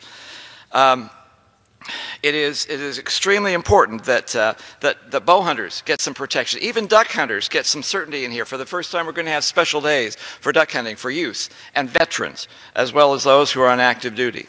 For the first time, there is real reforms of the Land and Water Conservation Fund. When that program was established a half-century ago, 60% of all the land was supposed to go into the state and local funds. Those are the programs that your constituents are calling you and saying, these are the good things and why this program should be reauthorized. But when that cap was taken off, the amount of money going to state and local programs was reduced to the time of the Obama administration. It was down to 12%. Everything else was for land acquisition. This bill reforms that permanently by saying no less than 40% has to go to those state and local funds that your constituents like. No less than 3% has to go to fulfilling facility recreation access. That means that we are, for the first time now, really empowering people and communities, state and local governments, as well as sportsmen. Look, I've always said that I want to shrink the federal estate. This bill finally does shrink the federal estate in my state as well as nationwide. We create 4 new monuments in this bill, but the right way, not expecting a president to make a declaration, but actually for the Congress to pass a bill, to debate the bill, and then to pass the bill at the same time. This administration actually did use the Antiquities Act on one of these monuments, nice and cute, but we're going to do it the right way in this particular bill. We're going to do wilderness the right way. No longer should an agency simply create wilderness by dicta or by fiat. Congress will make those decisions of what is wilderness and what is not going to be wilderness. Let me talk for just a second about wilderness because it has some controversy in here. Over half the wilderness that is established in this section of bills is in my home state of Utah. But as Mr. Curtis will tell you, the county commissioners, the local officials endorse this action. They are happy with it because they gain access to other areas that can promote recreation and economic development, which they have been trying to get for several decades. A quarter of this is also in California in one district. So we create wilderness in a national park, but at the same time we're taking wilderness study areas and releasing those. At the same time, we are making exchanges so that some of the lands go into trust funds for education purposes to fund the education education of our kids, something the East doesn't need, but those of us who live in the federally controlled West, we desperately need to do that. For the first time, we are taking Egypt, and we're actually going to have some transparency, so we will really know what it costs for environmental litigation. These are all issues we have been talking about for years in the House. These are issues that we repeatedly passed in the House. But for now, we have a chance of actually making it happen. Is this bill perfect? No. It's too big to be perfect. Is the process for creating this perfect? Hell no. But I am perfectly satisfied and willing to vote for this, because without this, there will be no progress. The status quo will be maintained, and that is bad. Like Senator Graham used to say, if I'm going from Washington back to Houston, I get as far as Memphis, that's not bad. If I end up in Boston, it's bad. But for Memphis, that's not necessarily bad. We have been complaining for years about elements that are in this package of bills, and now we have a chance to actually be positive, to get to Memphis and beyond, to actually get something done. And if someone says it's not good enough, I'm holding out for something better. We are holding out for something that never has been and never will be. And it puts to the lie the complaints that we have exaggerated in the past. Congress is finally ready to act. We should not refuse the solutions that are in front of us right now. This is a step forward, and this obviously is better than the alternatives. I urge adoption of this package of compromise bills that have been worked out in advance, and I appreciate my colleagues on the Democrat side who worked so hard to try and come up with a package of bills that we can all support. With that, I yield back, but I reserve the balance of our time. Gentleman from Utah reserves the balance of his time. Gentleman from Arizona is recognized. Thank you, Mr. Speaker, and I yield 1 minute to the gentleman from South Carolina, Mr. Cunningham, and a member of the Resources Committee. Gentleman from South Carolina is recognized for 1 minute. Thank you, Mr. Speaker. I am proud to stand here today in support of H.R. 972, the Reconstruction-Era National Historical Park Act. I joined Majority Whip Clyburn in reintroducing the Reconstruction-Era National Historic Park Act, which expands the Reconstruction-Era National Monument in Beaufort, South Carolina, and makes it a national park. This bill also creates a national network of Reconstruction-era historical sites so they can receive the recognition that they deserve. The Low Country's vibrant Reconstruction history is often overlooked or misunderstood, and this act would seek to correct that. I am honored to work with Majority Whip Clyburn to preserve, protect, and promote Reconstruction history. I urge my colleagues to support H.R. 972. Thank you, Mr. Speaker. I yield back my time. Gentleman yields back balance of time. Gentleman from Arizona reserves the balance of his time. Gentleman from Utah is recognized. I'm pleased to yield 2 minutes to the Dean of the House, someone who has forgot more about public lands than the rest of us will ever know. Gentleman from Alaska, Mr. Young. Gentleman from Alaska is recognized for 2 minutes. Mr. Speaker, and I have a consent to revive and extend. Without objection. Again, I want to thank Chairman Bishop, Chairman Grijalva for their work on this legislation. This is a proud moment. We listened to a lot of angst a while ago, and now we look at two people working together to solve a problem. This is how Congress should work. I'm especially proud of this legislation because, as the chairman mentioned, 62 pieces of legislation that passed this House are in this bill somewhere, including 5 which are mine. You know, really, I think it's important to the state of Alaska. And what this bill does, as mentioned by the chairman and the past chairman, is gives opportunity to everybody to be involved. As the chairman said, it may not be everything we want. I had a couple things we didn't get in it, but this is the beginning of working together on public lands as they should be, with those that are directly involved in it. The legislation was in this bill of mine was the Native veterans for Alaska Native veterans and selection of lands. First time, it's been trying 15 years and we finally got it done. It also has and expands the long overdue sand and gravel mineral rights of Alaska Natives in Barrow. A lot of this land surrounds Native villages. And so this legislation solves a lot of those conflicts, and everybody supports it. I'm very excited about this legislation. I want to thank my senators for working on it and finally getting it done, but most of all, the committee. the Natural Resources Committee, where I was chairman for 6 years. This is a good piece of legislation, and I urge the passage of this legislation. With that, I yield back the balance of my time. Gentleman from Alaska yields back the balance of time. Gentleman from Utah reserves his balance of time. Gentleman from Arizona is now recognized. Mr. Speaker, thank you. I yield 1 minute to the gentleman from Colorado, member of the Resources Committee, Mr. DeGoose. Gentleman from Colorado is recognized for 1 minute.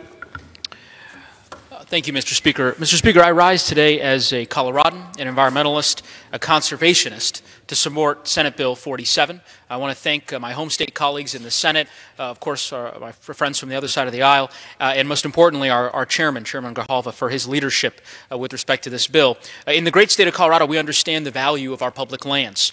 Our state's outdoor recreation economy brings in $28 billion and $10 billion in workers' wages alone.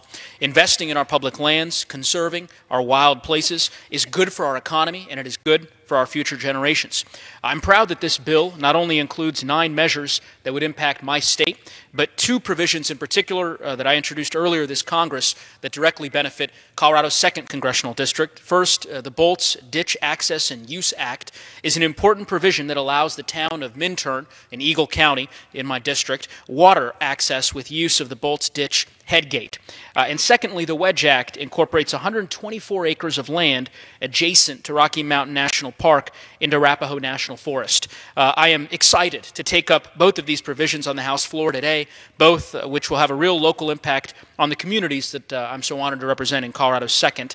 Not only this, but of course, Senate Bill 47 provides permanent authorization of the Land and Water Conservation Fund, which is long overdue and a milestone for future generations. And so with that, would urge my colleagues to support this bill and look forward to continuing the work to conserve our public lands, and I yield back.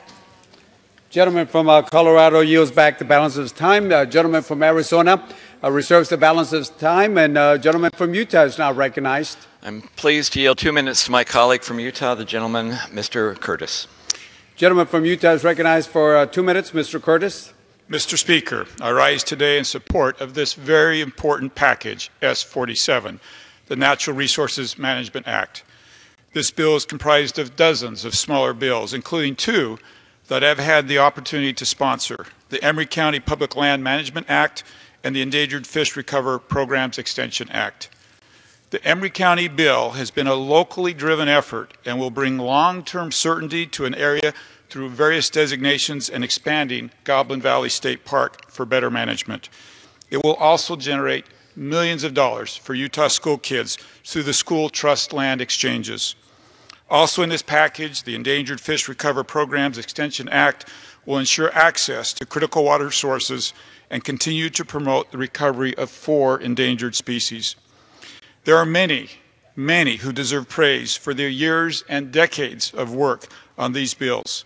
I'd especially like to thank Republican Leader Bishop, who's been invaluable in pushing these bills across the finish line, and on a personal note has mentored me through very difficult public lands issues. Especially today, I would like to give appreciation and recognition to Emory County Commissioners who had the ability to see into the future, to understand how important this was for their county, and to work through all the difficult issues. Finally, I would like to thank my colleagues on the Democratic side of the aisle for their willingness to work with me to see this through our eyes and to explain this through their eyes. I'm grateful for the friendships and relationships that I've developed through this process. I look forward to seeing both of my bills headed to the President's desk and with the passage of S47. And Mr. Speaker, with that, I yield my time.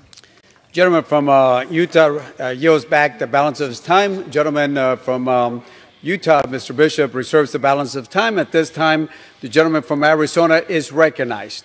Mr. Speaker, I yield 2 minutes to the gentleman from California and chair of the Energy and Mineral Resources Subcommittee on the Resources Committee, Mr. Lowenthal. Gentleman from California is recognized for 2 minutes. Thank you, Mr. Speaker. I strongly support the passage of this bipartisan public lands package. This broad, sweeping legislation is important because it includes provisions that will permanently reauthorize the Land and Water Conservation Fund. But it will also designate over 1 million acres of wilderness on federal lands in states across the West, including over 300,000 acres in California alone.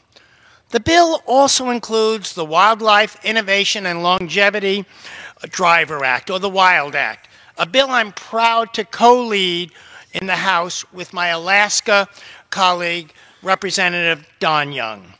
The WILD Act reauthorizes the Partners for Fish and Wildlife programs, as well as the multinational species conservation funds, which will include dedicated funds for rhinos, for tigers, for great apes, for marine turtles, as well as African and Asian elephants. The WILD Act will also expand the Marine Turtle Conservation Fund to include tortoises and freshwater turtles, establishing a new source of funding for these priority species. You know, as we all know, that over 60% of these 330 modern species are now either threatened, they're endangered, or unfortunately, they are now extinct. The WILD Act will also protect ecosystems and wildlife from invasive species through the development of strategic plans for reducing invasive species populations on land or water that is managed by federal agencies. Finally, the WILD Act also includes a newly created Theodore Roosevelt Genius Prize, a concept that will encourage innovation in wildlife conservation, combating wildlife trafficking and poaching, protecting endangered species, as well as other areas. The wildlife and S-47 more broadly will help wildlife and land conservation efforts in the United States and around the world. I strongly support this legislation, and I urge my colleagues to do the same, and I yield back.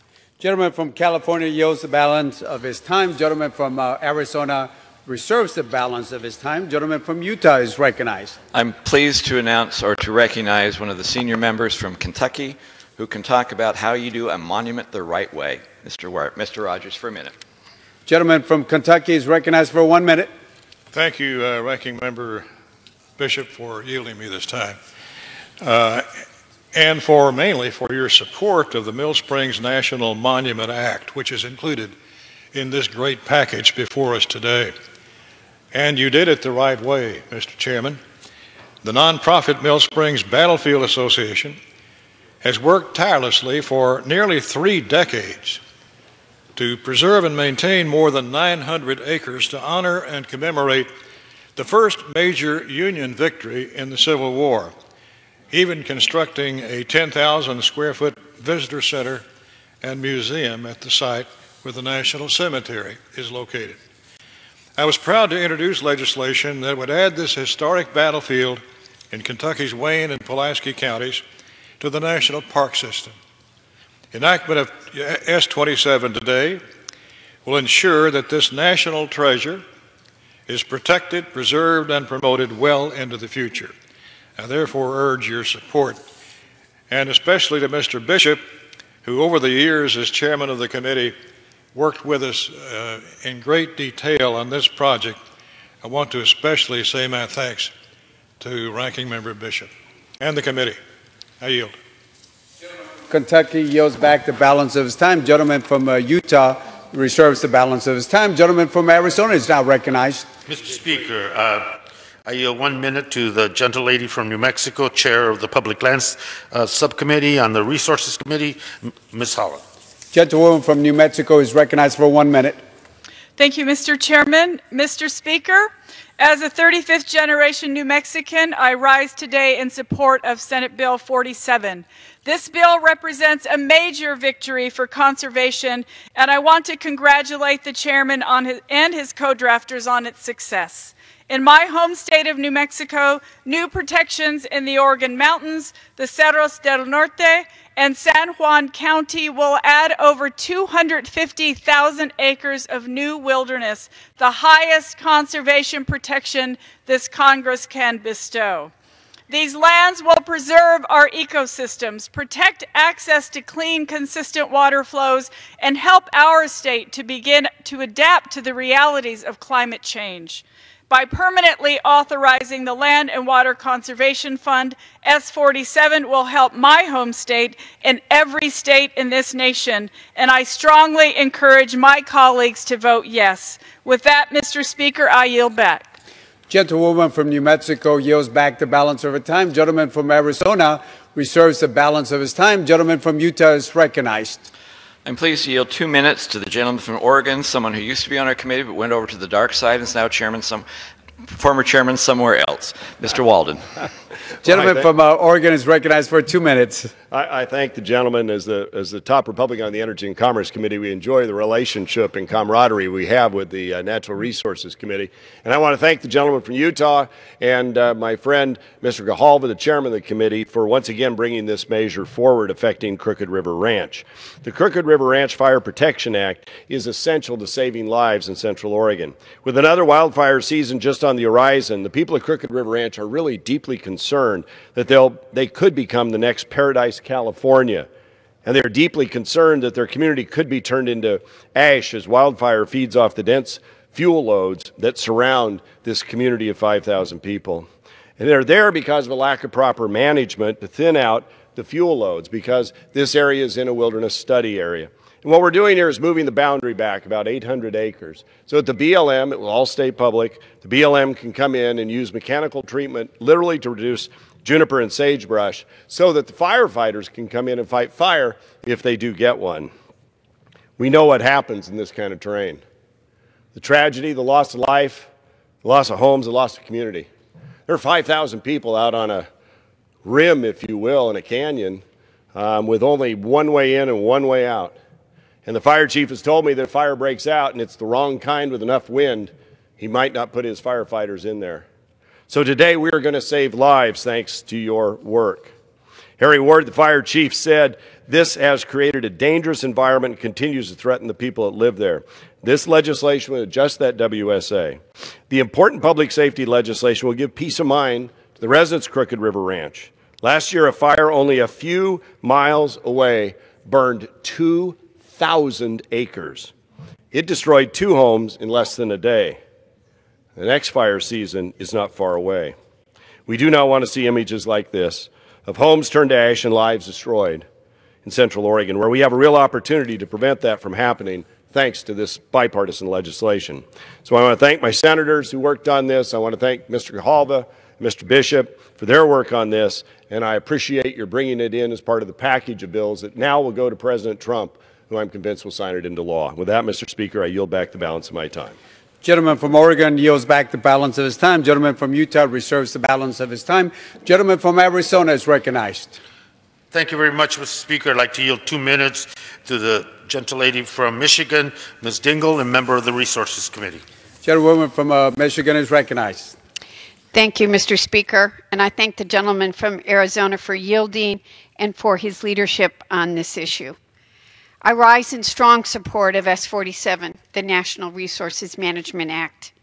And as my colleague from Utah so eloquently stated, this landmark public lands legislation is the product of years, decades of work at the committee level and months of bipartisan, bicameral negotiations, and includes support from key conservation, sportsmen, and environmental stakeholders. The outstanding provisions in this bill will enshrine and safeguard our nation's conservation legacy for decades to come. This begins with permanent reauthorization of the Land and Water Conservation Fund. It should never have expired. Permanent reauthorization of LWCF will mean this program and its important work can continue unimpeded for future generations. Almost 20 years ago, John Dingell led the first effort to permanently reauthorize it. With his friends, Don Young, George Miller, Billy Tozan, and Chris John, geographically and diverse group of leaders who happen to like the outdoors and, yes, hunting and fishing. The LWCF funding has protected some of our country's most treasured national resources while creating jobs, supporting local economies, and providing countless opportunities for recreation. Since 1965, LWCS has provided over $3.9 billion for over 40,000 projects in every county across this country, with every $1 invested returning $4 in economic value. This benefits every congressional district, every county, every state in this country. Preserving our beautiful and iconic places matters to us all and was the reason for initially starting it. Being here today, the first day, I'm not going to take that long. Being here with this bipartisan group of people working to preserve our land. He's looking up above and saying, well done, all of you. Thank you very much. Gentlewoman from Michigan yields back the balance of time. Gentleman from Arizona reserves the balance of his time. Gentleman from Utah is recognized. I yield 1 minute to one of the hardworking members of our committee, the gentleman from Virginia, Mr. Whitman. Gentleman from Virginia is recognized. Mr. Speaker, I rise today in strong support of S-47, the Natural Resources Management Act. Mr. Speaker, this bill signifies a strong bipartisan consensus and commitment to protecting our nation's public resources, including parks, wildlife, habitat, and access to the outdoors. Today's vote will help preserve thousands of acres of public land so that Americans can visit, explore, fish, hunt, and enjoy wildlife in the outdoors for generations to come. And I'm particularly proud of the measure which will provide long-term sustainability of the Land and Water Conservation Fund. I'm also proud to see the important sportsman's titles included in this bill that will expand access for recreation, fishing, and hunting on public lands. I'd like to thank Ranking Member Bishop, Chairman Grijalva, for their tireless work to help make this bill a reality. As a lifelong sportsman and supporter of our nation's refuges, parks, and public lands, I urge every member of this body to support this legislation so that we can provide permanent stability for the Land and Water Conservation Fund to improve access for sportsmen and to conserve wildlife habitat for future generations. Mr. Speaker, I reserve the balance of my time. Gentleman from Virginia yields back the balance of time. Gentleman from Utah reserves the balance of time. Gentleman from Arizona is recognized. Thank you, Mr. Speaker. I yield 1 minute to a member of the Resources Committee, the gentleman from Nevada, Mr. Horsford. Gentleman from Nevada is recognized for 1 minute. Thank you, Mr. Speaker, and thank you, Mr. Chairman, and to the ranking member. As representative of Nevada's 4th Congressional District, a district that is home to over 50,000 square miles of geographically diverse land, including several national monuments and parks, I am proud to voice my support for the Natural Resources Management Act.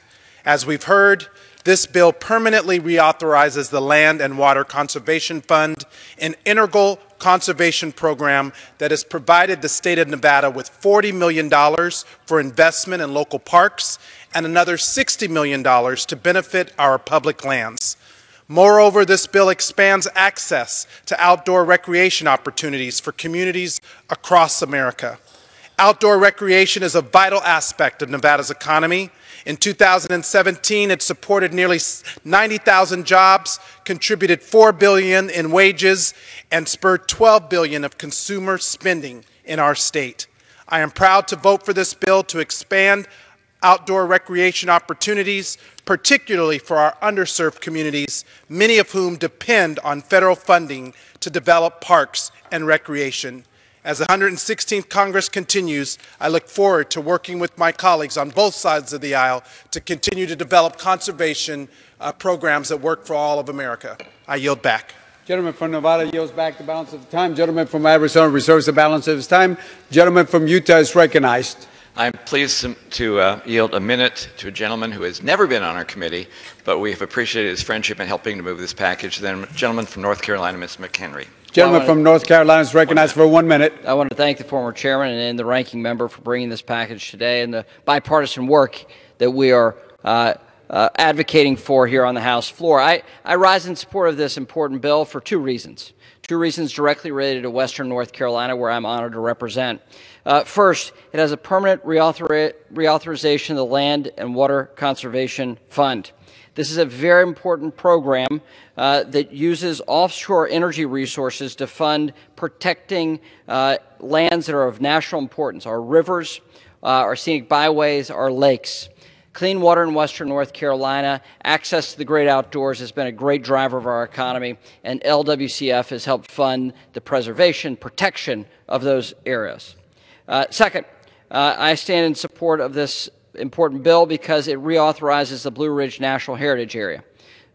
These two pieces of legislation, the LWCF reauthorization and the Blue Ridge National Heritage Area, are two items that I've sponsored independently of this package, and I'm glad they're a part of this, this resolution before us. The Blue Ridge National Heritage Area ensures the preservation of the unique cultural history of western North Carolina and provides access to our land surrounding the Blue Ridge Parkway. So those two important areas are just a small part of this larger package that has been hammered out in a bipartisan way. I commit it to my colleagues, and I ask for a yea vote. Gentleman from North Carolina yields the balance of his time. Gentleman from Utah reserves the balance of his time. Gentleman from Arizona is recognized. Thank you very much, Mr. Speaker. I'd like to yield 1 minute to the gentlelady from California, Ms. Hill. Gentleman from California is recognized for 1 minute. Thank you, Mr. Chairman. Thank you, Mr. Speaker. I rise in support of Senate Bill 47. In addition to permanently reauthorizing the Land and Water Conservation Fund, which is of course critically important, this bill also establishes a memorial for the St. Francis Dam disaster. This memorial is a project that has been a priority for my hometown, the city of Santa Clarita, for many years, and the site is just miles from where I grew up and from where my sister now lives.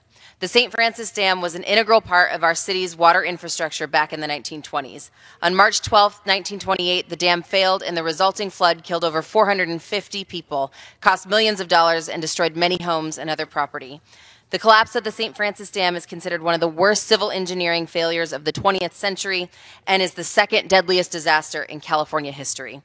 I'm proud that in the 116th Congress, we will finally be able to magnify the stories of this tragedy and provide a constant reminder of how critical infrastructure is to the safety and security of our communities. Thank you, and I yield back my time. Gentlewoman from California yields back the balance of her time. Gentleman from Arizona reserves the balance of his time. Gentleman from Utah is recognized. I'm pleased to yield 2 minutes to the gentleman from the state of Washington, we're sending our members all over the place. Used to be a member of our committee. He's moved on to lesser roles now. But Mr. Newhouse, 2 minutes. Gentleman from Washington is recognized for 2 minutes. I'd like to thank Mr. Bishop as well as Mr. Grijalva. Mr. Speaker, I rise enthusiastically today to support this package that the House is considering. It includes one of my bills, the Yakima River Basin Water Enhancement Project Phase 3 Act. This legislation authorizes the next phase of the Yakima Basin Integrated Plan, which is a decades-long effort to address the vital water needs of the ag community, conservationists, and certainly my constituents throughout the Yakima Basin.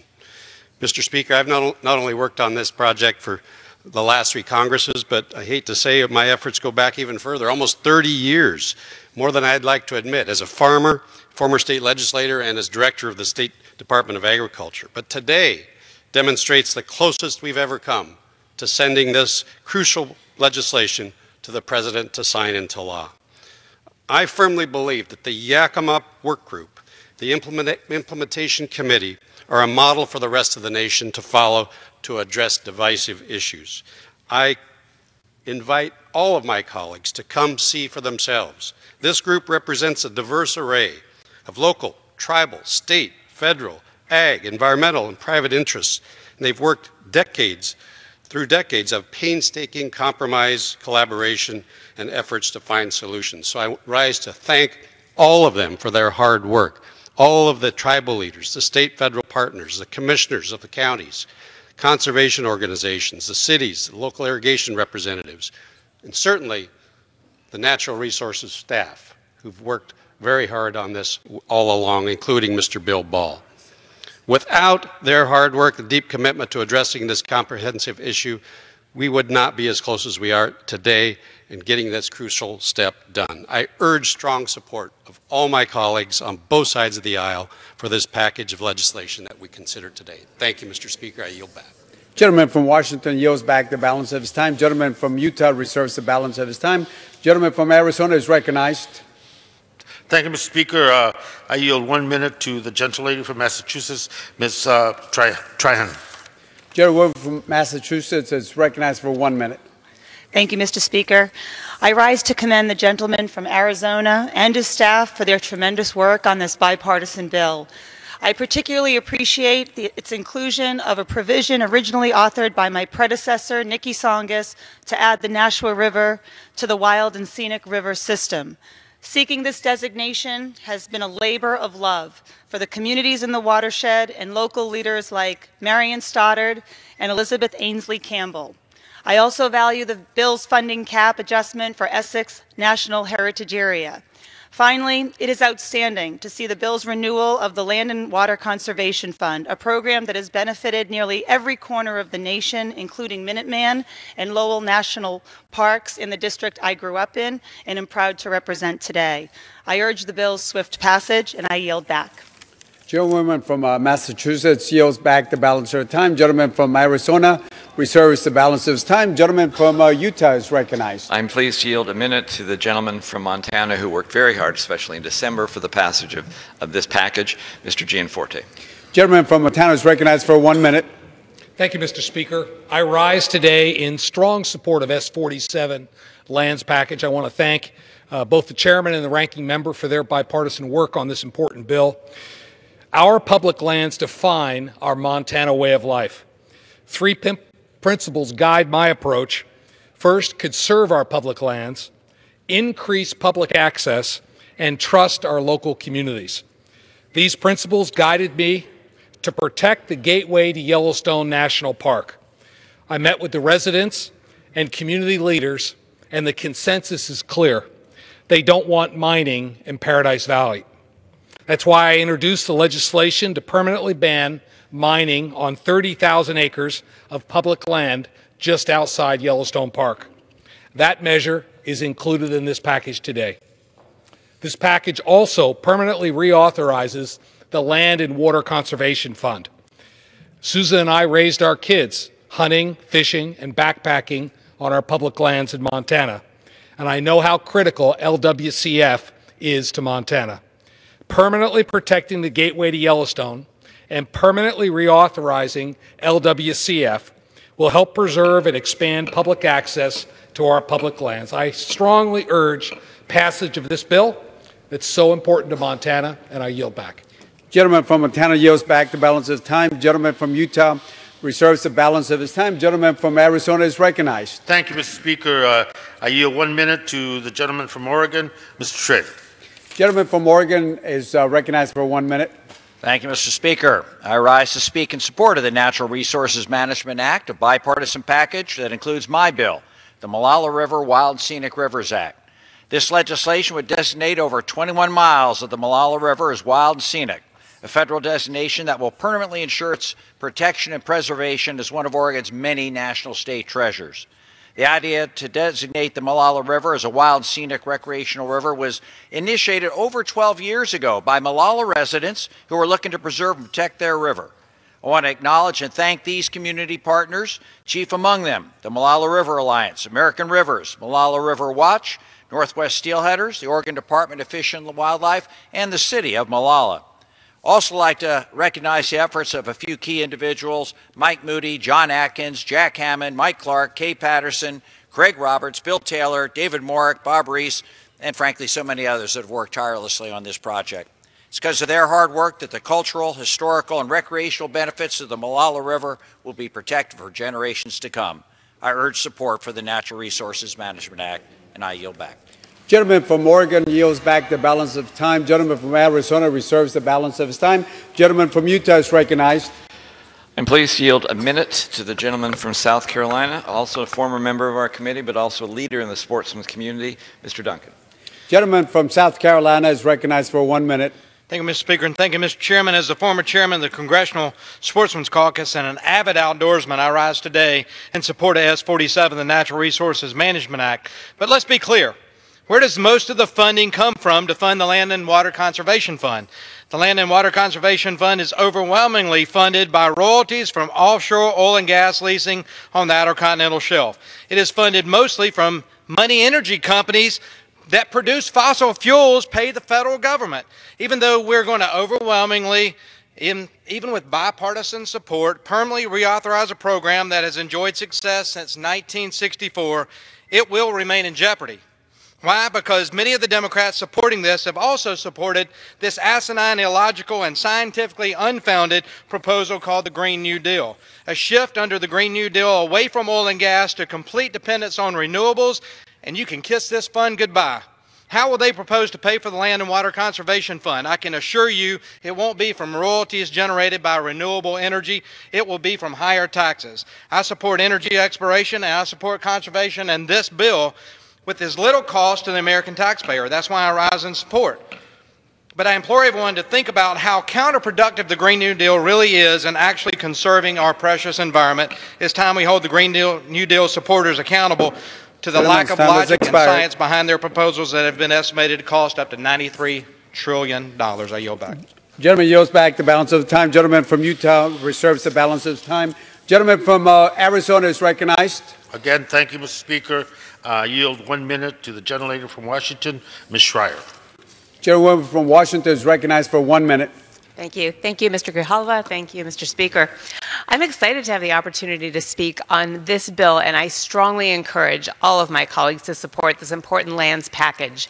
Now, there's one section, the same as Dan Newhouse's, that is particularly near and dear to my heart and critical for my district and for the state of Washington. It is the Yakima River Basin Integrated Plan that you just heard about. This forward-thinking legislation will ensure water security for our farmers, rivers, salmon, and communities for the foreseeable future. It allows tribes to make important infrastructure improvements, protects local salmon habitat, and therefore is also instrumental in saving our dwindling Puget Sound orcas. I applaud my Republican colleague, Mr. Newhouse, and also our Senators Maria Cantwell and Patty Murray, and so many people who worked hard on this plan to make it come true for the effort they've put in over so many years to see this legislation through. The Yakima Basin Integrated Plan is a model for the rest of the country on how to address water scarcity in a changing climate. Partners with very divergent interests all came together with a common goal of protecting Washington's environment and wildlife and ensuring our communities are resilient in the face of a changing climate. This agreement will help Washington State. Thank you, and I yield back. No, thank you very much. Gentlewoman yields back the balance of time. Gentleman from Arizona reserves the balance of time. Gentleman from Utah is recognized. Thank you. I'm pleased to yield 1 minute to the gentleman from Pennsylvania, Mr. Fitzpatrick. Gentleman from Pennsylvania is recognized for 1 minute. Thank you, Mr. Speaker. Mr. Speaker, I rise today in strong support of the Natural Resources Management Act, and I'm especially proud this bill will permanently reauthorize the Land and Water Conservation Fund. This vital piece of legislation will benefit millions of Americans in innumerable ways, from promoting recreational activity to contributing to our nation's robust economy, along with furthering environmental protection and wildlife conservation. The Land and Water Conservation Fund benefits 98% of counties across the United States and contributes to an economy that encompasses 1 out of 15 American jobs. Since its establishment over 50 years ago, the Land and Water Conservation Fund has greatly benefited my home district in Bucks and Montgomery counties in Pennsylvania. Treasured public lands such as Nockamixon State Park, Tyler State Park, and cherished community venues such as Hatfield Community Park are all just a few of the examples of the beneficiaries of this valuable fund. I'm encouraged by the strong bipartisan support of the Land Natural Resources Management Act, and which it has received, and I compliment my colleagues from both sides of the aisle for advancing this. It's long overdue, and I urge all of my colleagues to vote in favor of this bill. Mr. Speaker, I yield back. Gentleman yields back the balance of time. Gentleman from Utah reserves the balance of time. Gentleman from Arizona is recognized. Thank you very much. I would like to recognize for 1 minute the representative of the District of Columbia, Ms. Eleanor Holmes Norton, for her comments. Gentlelady from the District of Columbia is recognized for 1 minute. I thank the gentleman for yielding, and I thank my good friends for working together to produce this magnificent lands package. This lands package takes all our precious lands seriously, including our urban parks.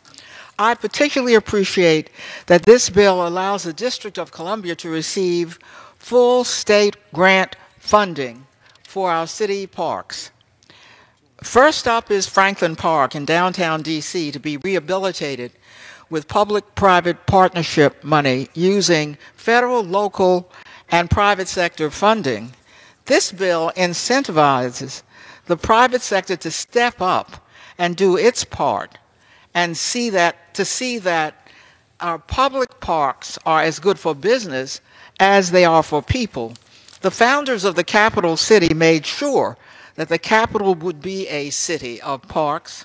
Watch us set an example for urban parks throughout the country by supporting this important legislation. I yield back. Gentlewoman from District of Columbia yields back the balance of time. Gentleman from Arizona reserves the balance of time. Gentleman from Utah is recognized. I am pleased again to yield 1 minute to the gentleman from Tennessee, Mr. Burchett. Gentleman from Tennessee is recognized for 1 minute. Thank you, Mr. Speaker. Thank you, Ranking Member Bishop, for yielding me this time. The Natural Resources Management Act is notable for its bipartisan support and for the conservation of our natural treasures. Tennessee's 2nd District, the district I represent, is home to a large portion of the Great Smoky Mountains National Park, Mr. Speaker, the most visited national park in our nation. Last year, over 10 million visitors enjoyed the park, its wildlife, and its beautiful views and vistas. The Foothills Parkway traverses the park, and it includes a bridge currently called, creatively enough, Bridge Number 2. Senate Bill 47 would rename the bridge for the late Dean Stone, a longtime editor of the Daily Times in Maryville, Tennessee. During his tenure at the Daily Times, Dean advocated for the completion of the Foothills Parkway that enables so many to view the park, and I hope to take my daughter Isabel and my wife Kelly up there shortly. Bridge 2 posed one of the greatest challenges to the parkway's completion, and it has been described as an engineering marvel, Mr. Speaker, for the construction techniques that minimized its environmental impact. It's fitting that this bridge bear Dean's name, not only so we can continue our stewardship of these landscapes, but also so that we can honor the people who pushed us to preserve them and increase their accessibility. Thank you, and I yield back the balance of my time. Gentleman from Tennessee yields back the balance of his time. Gentleman from Utah reserves the balance of time. Gentleman from Arizona is recognized. Mr. Chairman, I know, wonder if I may inquire from the gentleman from Utah as to additional speakers in time? Yes, I have a couple of speakers. Gentleman from Arizona reserves the balance of his time. Gentleman from Utah is recognized. Thank you. Then I wish to yield 2 minutes to the gentleman from Georgia, Mr. Carter. Gentleman from Georgia is recognized for 2 minutes. I thank the gentleman for yielding, and thank you, Mr. Speaker. I rise today to encourage my colleagues to support S47, the Natural Resources Management Act. This legislation includes important provisions for public lands across our nation, but specifically for 3 national parks in the state of Georgia. One of those includes my own piece of legislation, a boundary expansion for the Fort Frederica National Monument in the 1st Congressional District of Georgia. Designed by General James Oglethorpe in 1733 on St. Simon's Island, Fort Frederica was built to defend the young colony against attack from the Spanish in Florida. 9 years later, in 1742, General Oglethorpe's design was put to the test. The Spanish invaded the Georgia colony as part of the larger War of Jenkins' Ear, headed directly for Fort Frederica. The Spaniards numbered around 5,000 troops, while General Oglethorpe had fewer than 1,000 regular soldiers. Native Americans and local colonists garrisoned inside the tabby structure. The English detected the Spanish invasion, waded into the marsh, and ambushed the enemy troops in an engagement now called the Battle of Bloody Marsh. Consequently, the battle turned back the Spanish and was the last of their offensives in the colony of Georgia. This story, Battle and Fort, is an important moment in Georgia history. Taught to elementary students throughout the state as a marker of our resolve and a turning point that helped to create the state of Georgia that we now know. In passing years, specifically with updates in technology, we increase our knowledge of history through new findings. That is exactly the opportunity we have here with Fort Frederica and why we need this legislation. Studies now show that the land just outside the national park boundary was used as a campground and even a battery that protected the area from warships. This bill adjusts the existing Fort Frederica National Monument to include those locations inside the boundary in an effort to better preserve those locations and continue to learn more about this area and the critical events that unfolded here in the 1st Congressional District of Georgia to create our home state of Georgia. This legislation has been in the works for the last 12 years, beginning when the St. Simons Land Trust temporarily purchased the additional land in 2007. I want to thank the committee for their work on this, and we're preserving the history for generations to come, and I yield back. Or less. Or less. Gentleman from Georgia yields back balance of time. Gentleman from Utah reserves the balance of time. Gentleman from Arizona is recognized. Continue to reserve the balance of our time, Mr. Gentleman Speaker. reserves the balance of time. Gentleman from Utah. You have no more speakers, right? I'm ready to quit. Good. With that, Gentleman from Utah is recognized. With that, Mr. Speaker, I appreciate those who have come down and spoken on this particular bill, especially when you can say the word Oglethorpe all the time. It's one of the great names in American history. This is a good piece of legislation that will make some solutions and move us forward. It's not perfect, but it actually solves some problems, many of which are parochial, but are significant local concerns. And that's why this package is here. It passes 63 bills that we have passed in the House, but we're sitting in the Senate. This has a chance of actually bringing some kind of closure to all of that. I urge the favorable adoption of this piece of legislation, and I yield back the balance of our time. Gentleman from Utah yields back the balance of his time. Gentleman from Arizona is recognized. Thank you very much, Mr. Speaker, and thank everyone who voiced their support for S47. I want to, again, before we close and turn to a vote, I want to again express my thanks to my colleagues to help bring this bill before us today. It's a major win for conservation across the United States, and I strongly encourage all my colleagues to vote in favor of this legislation. You know, the American people need to know from this Congress that there is opportunities to produce bipartisan wins, whether it's for conservation or public lands, but more importantly for the people of this country. I think this bill represents that, and I want to extend my appreciation and my thanks to respective staffs on both sides of the aisle for their hard work in bringing this together.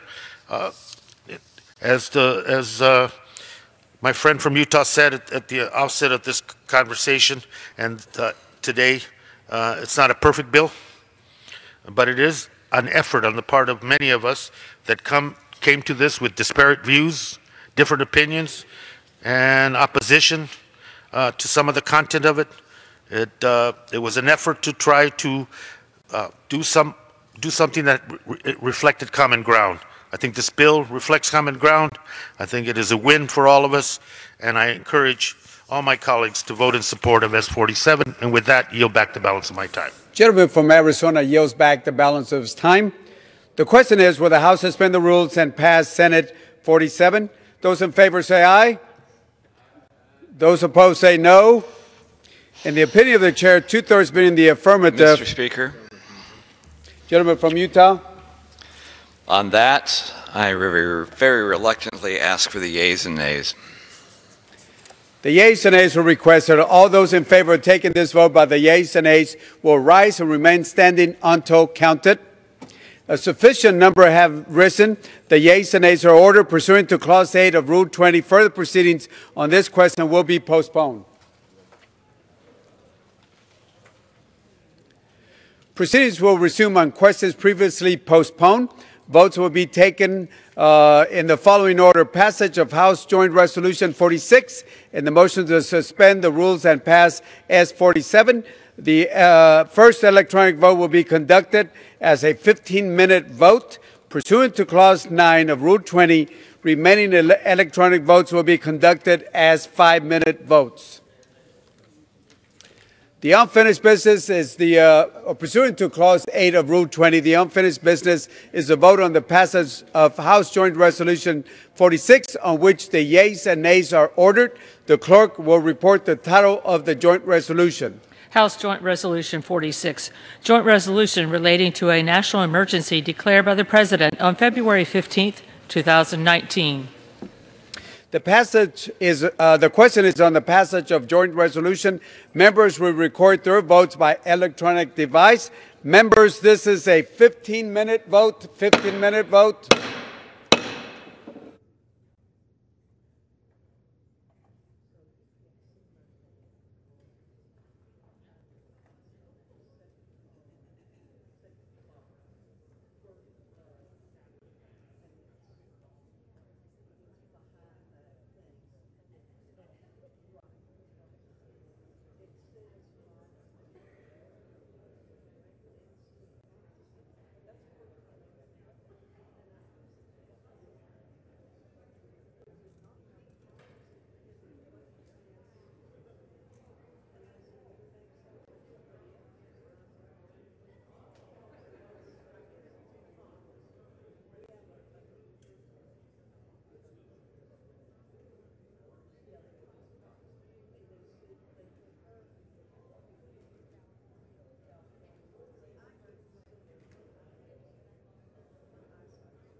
On this vote, the yeas are 245, the nays are 182.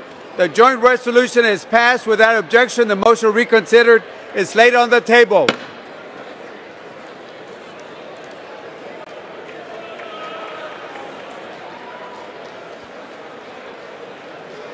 Pursuant to Clause 8 of Rule 20, the unfinished business is the vote on the motion of the gentleman from Arizona, Mr. Grijalva, to suspend the rules and pass S-47, on which the yeas and nays are ordered. The clerk will report the title. Senate 47, an act to provide for the management of the natural resources of the United States and for other purposes. The question is, will the House suspend the rules and pass the bill? Members will record the votes by electronic device. This is a 5-minute vote. Members, 5-minute vote.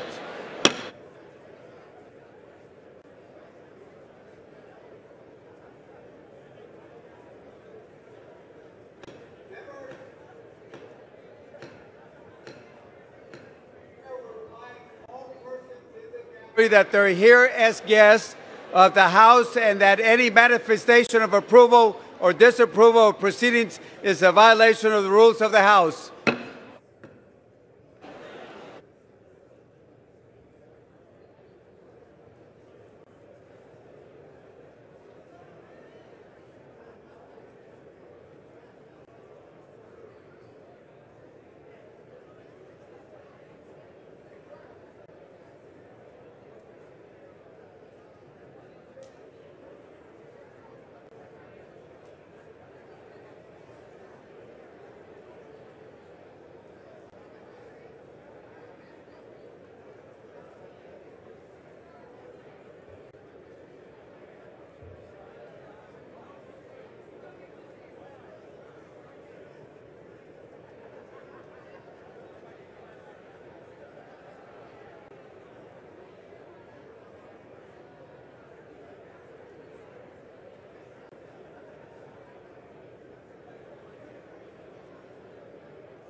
On this vote, the yeas are 363 and the nays are 62, two-thirds being the affirmative. The rules are suspended.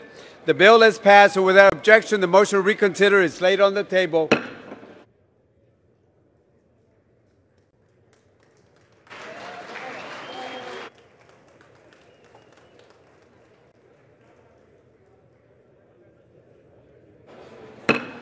The chair will remind all persons in the gallery that they are here as guests of the House, that any manifestation of approval or disapproval of the proceedings is in violation of the rules of the House. For what purpose does the gentleman from from Arizona seek recognition? Thank you, Mr. Speaker. I send to the desk a concurrent resolution and ask unanimous consent for its immediate consideration by the House. The clerk will report the title of the concurrent resolution. House Concurrent Resolution 21, concurrent resolution directing the Secretary of the Senate to make a correction in the enrollment of the bill, Senate 47. Is there objection to the consideration of the concurrent resolution? Without objection, the concurrent resolution is agreed to and the motion to reconsider is laid on the table.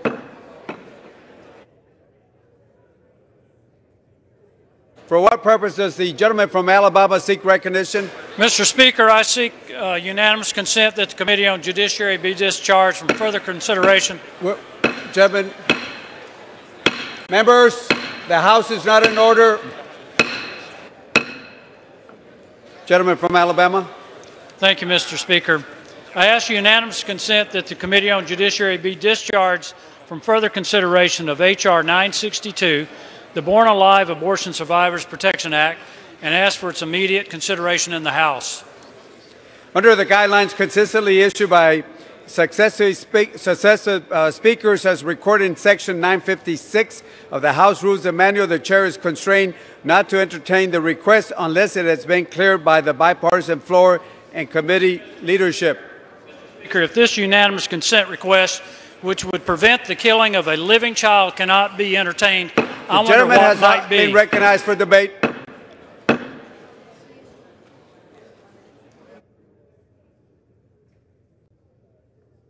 The chair will recognize request for 1 minute. For what purpose? From the gentleman from New Jersey, seek recognition. Without objection, the gentleman is recognized for 1 minute. Gentleman from New Jersey.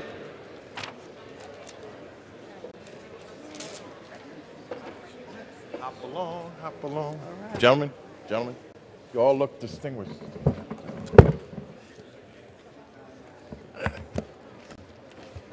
Mr. Speaker, I rise today to honor Samuel D. Roberts for his lifetime of service to the people of New York.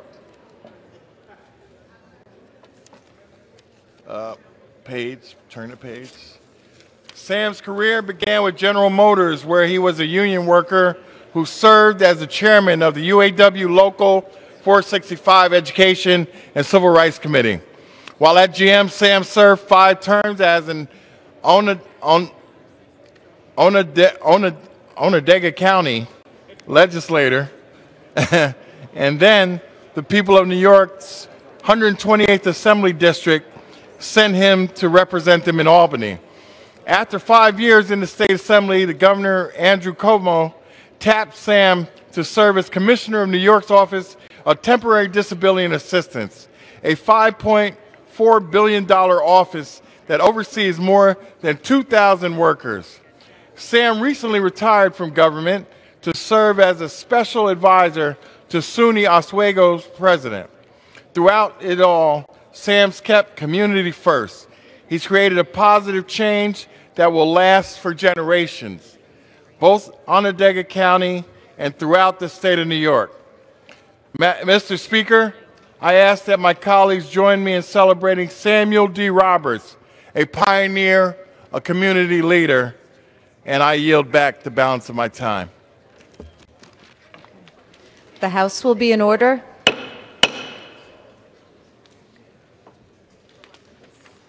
For what purpose does the gentleman from Pennsylvania seek recognition? Madam Speaker, request unanimous consent to address the House for 1 minute and to revise and extend my remarks. Without objection, the gentleman is recognized for 1 minute. Thank you, Madam Speaker. Madam Speaker, this month I met with representatives from two federal correction institutions located in the 15th District of Pennsylvania, FCI McKean and FCI Loretto. I thank the representatives for visiting my Washington, D.C. office and taking the time to discuss their priorities for the year ahead. They shared the need to increase staffing levels at federal prisons because low personnel numbers can result in a more dangerous working environment. Today, I commend correction officers at FCI McKean and Loretto and all across our country who help protect our communities and uphold the values of our justice system. Officers face dangerous situations in the workforce every day, but that does not deter them. Just like our first responders, corrections officers regularly risking their lives to keep their community members safe. They enforce the rule of law and they carry out their duties without complaint. Their dedication and sacrifice often goes unnoticed by the public, but we owe them our gratitude. Madam Speaker, let us always thank them for the important work that they do to keep us safe. Thank you, Madam Speaker, and I yield back the balance of my time. For what purpose does the gentleman from New York seek recognition? I ask unanimous consent to address the House for 1 minute and to revise and extend my remarks. Okay. Without objection, the gentleman is recognized for 1 minute. Thank you, Madam Speaker. I rise today to urge my colleagues to vote yes on an historic piece of legislation that will make its way to the floor tomorrow, H.R. 8, which will require background checks on all gun sales in the United States. In 2017, almost 40,000 Americans died from gun violence, the highest total on record since the Center for Disease Control began tracking the statistics 50 years ago. This is an epidemic that for far too long has gone unaddressed at the federal level. But that stops now. Thoughts and prayers cannot stop the never-ending string of gun violence that terrorizes communities across the nation, but common sense legislation can. That's why I'm so proud to co-sponsor H.R. 8, which marks a significant step forward in our efforts to keep guns out of the wrong hands. I urge my colleagues to vote in favor of this legislation tomorrow and to continue our work to ensure safer neighborhoods across America. Thank you. For what purpose does the gentleman from Tennessee seek recognition? I seek unanimous consent to address the House for 1 minute and revise and extend my remarks. Without objection, the gentleman is recognized for 1 minute. Thank you, Madam Speaker. And there's some seats down front if some of y'all are crowded in the back want to come down. I rise tonight concerned about residents of my district dealing with the flooding that claimed one life there and has damaged roads and private property throughout the region. The loss of life during this recent flooding is tragic, and my family and I continue to pray for everyone affected back home. One group of people deserve to be recognized for the work they do during times of crisis, and they are our first responders and other emergency personnel. When the rest of us are seeking shelter from the storm, the men and women who make up our fire and police departments, rescue crews, and emergency communications professionals are going to work to coordinate a rapid response that will save lives and help limit property damage. It is appropriate that during these times of disaster, we continue to pray for those who are suffering and show appreciation for those who work so hard to protect us. Madam Speaker, I ask that all my House colleagues join me in doing just that, and I thank you, and I yield back the balance of my time. For what purpose does the gentleman from New Jersey seek recognition? Okay. Without objection, the gentleman is recognized for 1 minute. Thank you, Madam Speaker. I'm here to tell a story about gun violence that spans multiple generations, and it started in my hometown of Camden City, New Jersey. A tragic event happened in Camden in 1949. Howard Ungra shot and killed 13 people. This event is now considered the first modern mass shooting in our country's history.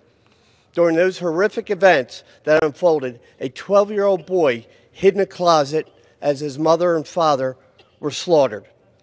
His name was Charles Cohen. And nearly 70 years later, in a school in Parkland, Florida, his own granddaughter, Carly Novell, hid in a closet just like her grandfather did. Carly is with us today to see how true democracy works. And I'll end with Carly's words. She said, "This pain shouldn't be generational." She's right. It shouldn't have happened, and we must do more for our children, for our grandchildren, for everyone in our communities. Thank you. For what purpose does the gentleman from Pennsylvania seek recognition? Request unanimous consent to address the House for 1 minute. Without objection, the gentleman is recognized for 1 minute. Thank you, Madam Speaker. As you know, this month is Black History Month, and I'm taking some time to remember African Americans who've made a difference in the community where I live. I rise today to honor one of my community's civil rights and community leaders, Mr. Nelson Polite, Sr. of Lancaster. Mr. Polite was one of the early leaders in the civil rights movement in Lancaster in the 1960s. He was a fierce advocate who worked hard to change the unjust policies of segregation. Mr. Polite devoted his life to the ideals of fairness and justice for everyone, regardless of their skin color. He organized protests against whites-only admittance at Rocky Springs Pool, and followed in the footsteps of his father, who helped found the Lancaster NAACP. Mr. Polite led by example and represented the goodness in our community. He was active in his church and worked to ensure that residents had job opportunities, housing, and overall quality of life. He served as a Lancaster City Councilman for 12 years. This month, Black History Month, marks 3 years since he passed away. But the evidence of the change that he fought for is evident in our community. I was proud to count him as a personal friend, and it's my honor to remember him today and highlight the work that he did this month. With that, Madam Speaker, I yield back. For what purpose does the gentlewoman from Connecticut seek recognition? I ask unanimous consent to address the House for 1 minute.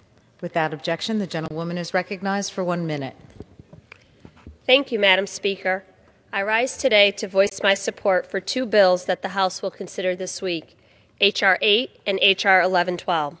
These bills are the first comprehensive gun violence prevention bills to be considered in the House since the Violent Crimes Control and Law Enforcement Act was signed into law in 1994.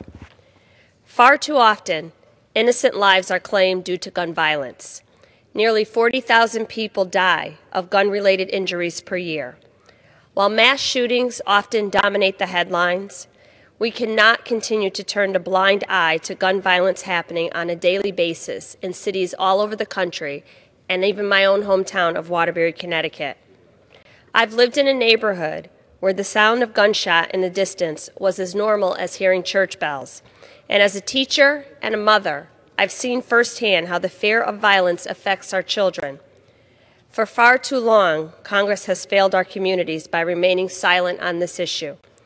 America is ready for common sense background check legislation. I owe it to my community, I owe it to my state, I owe it to the people of Newtown, Connecticut.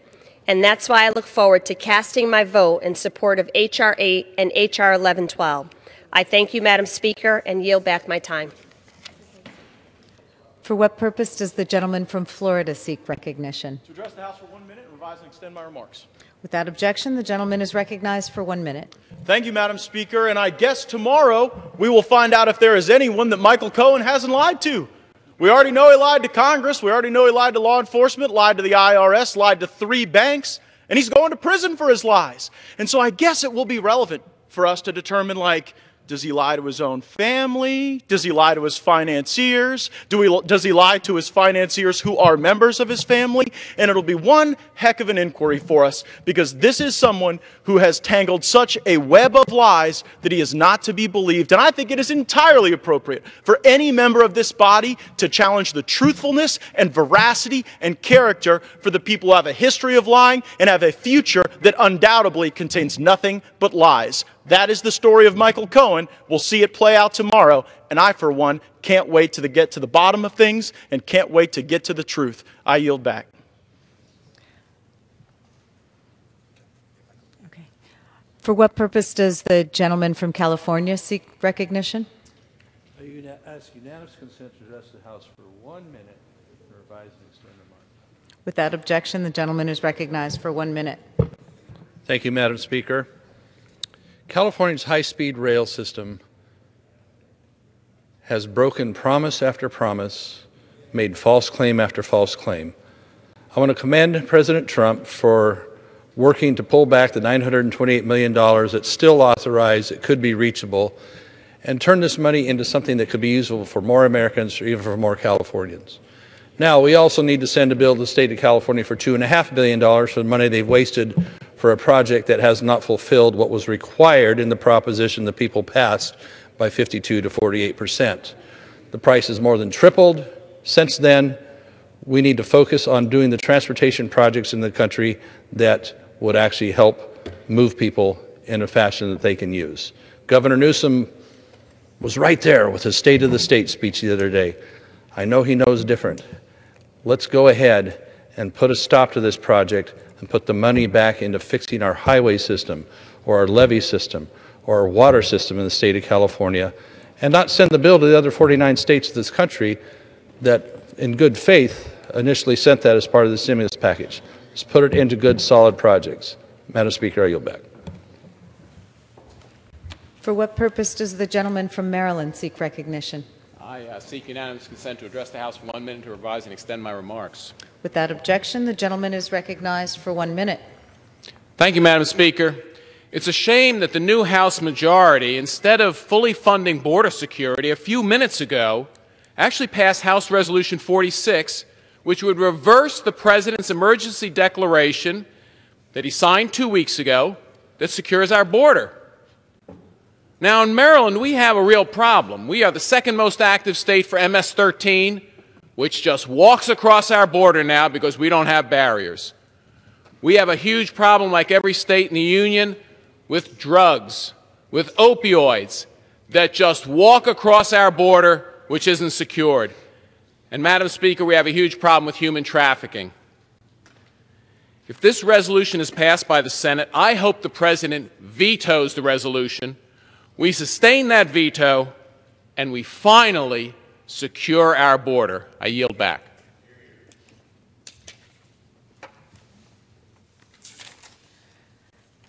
The chair announces the Speaker's appointment pursuant to 22 U.S.C. 6913 and the order of the House of January 3, 2019, of the following member on the part of the House to the Congressional Executive Commission on the People's Republic of China. Mr. McGovern from Mr. McGovern of Massachusetts, Chair.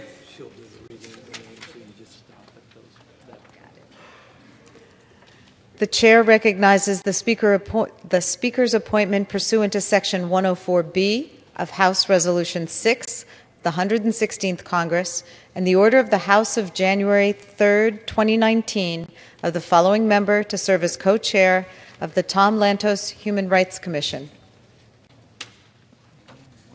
Mr. McGovern of Massachusetts. The chair announces the Speaker's appointment pursuant to Section 2 of the Migratory Bird Conservation Act, 16 U.S.C. 715A, and the order of the House of January 3, 2019, of the following member on the part of the House to the Migratory Bird Conservation Commission. Mr. Thompson of California.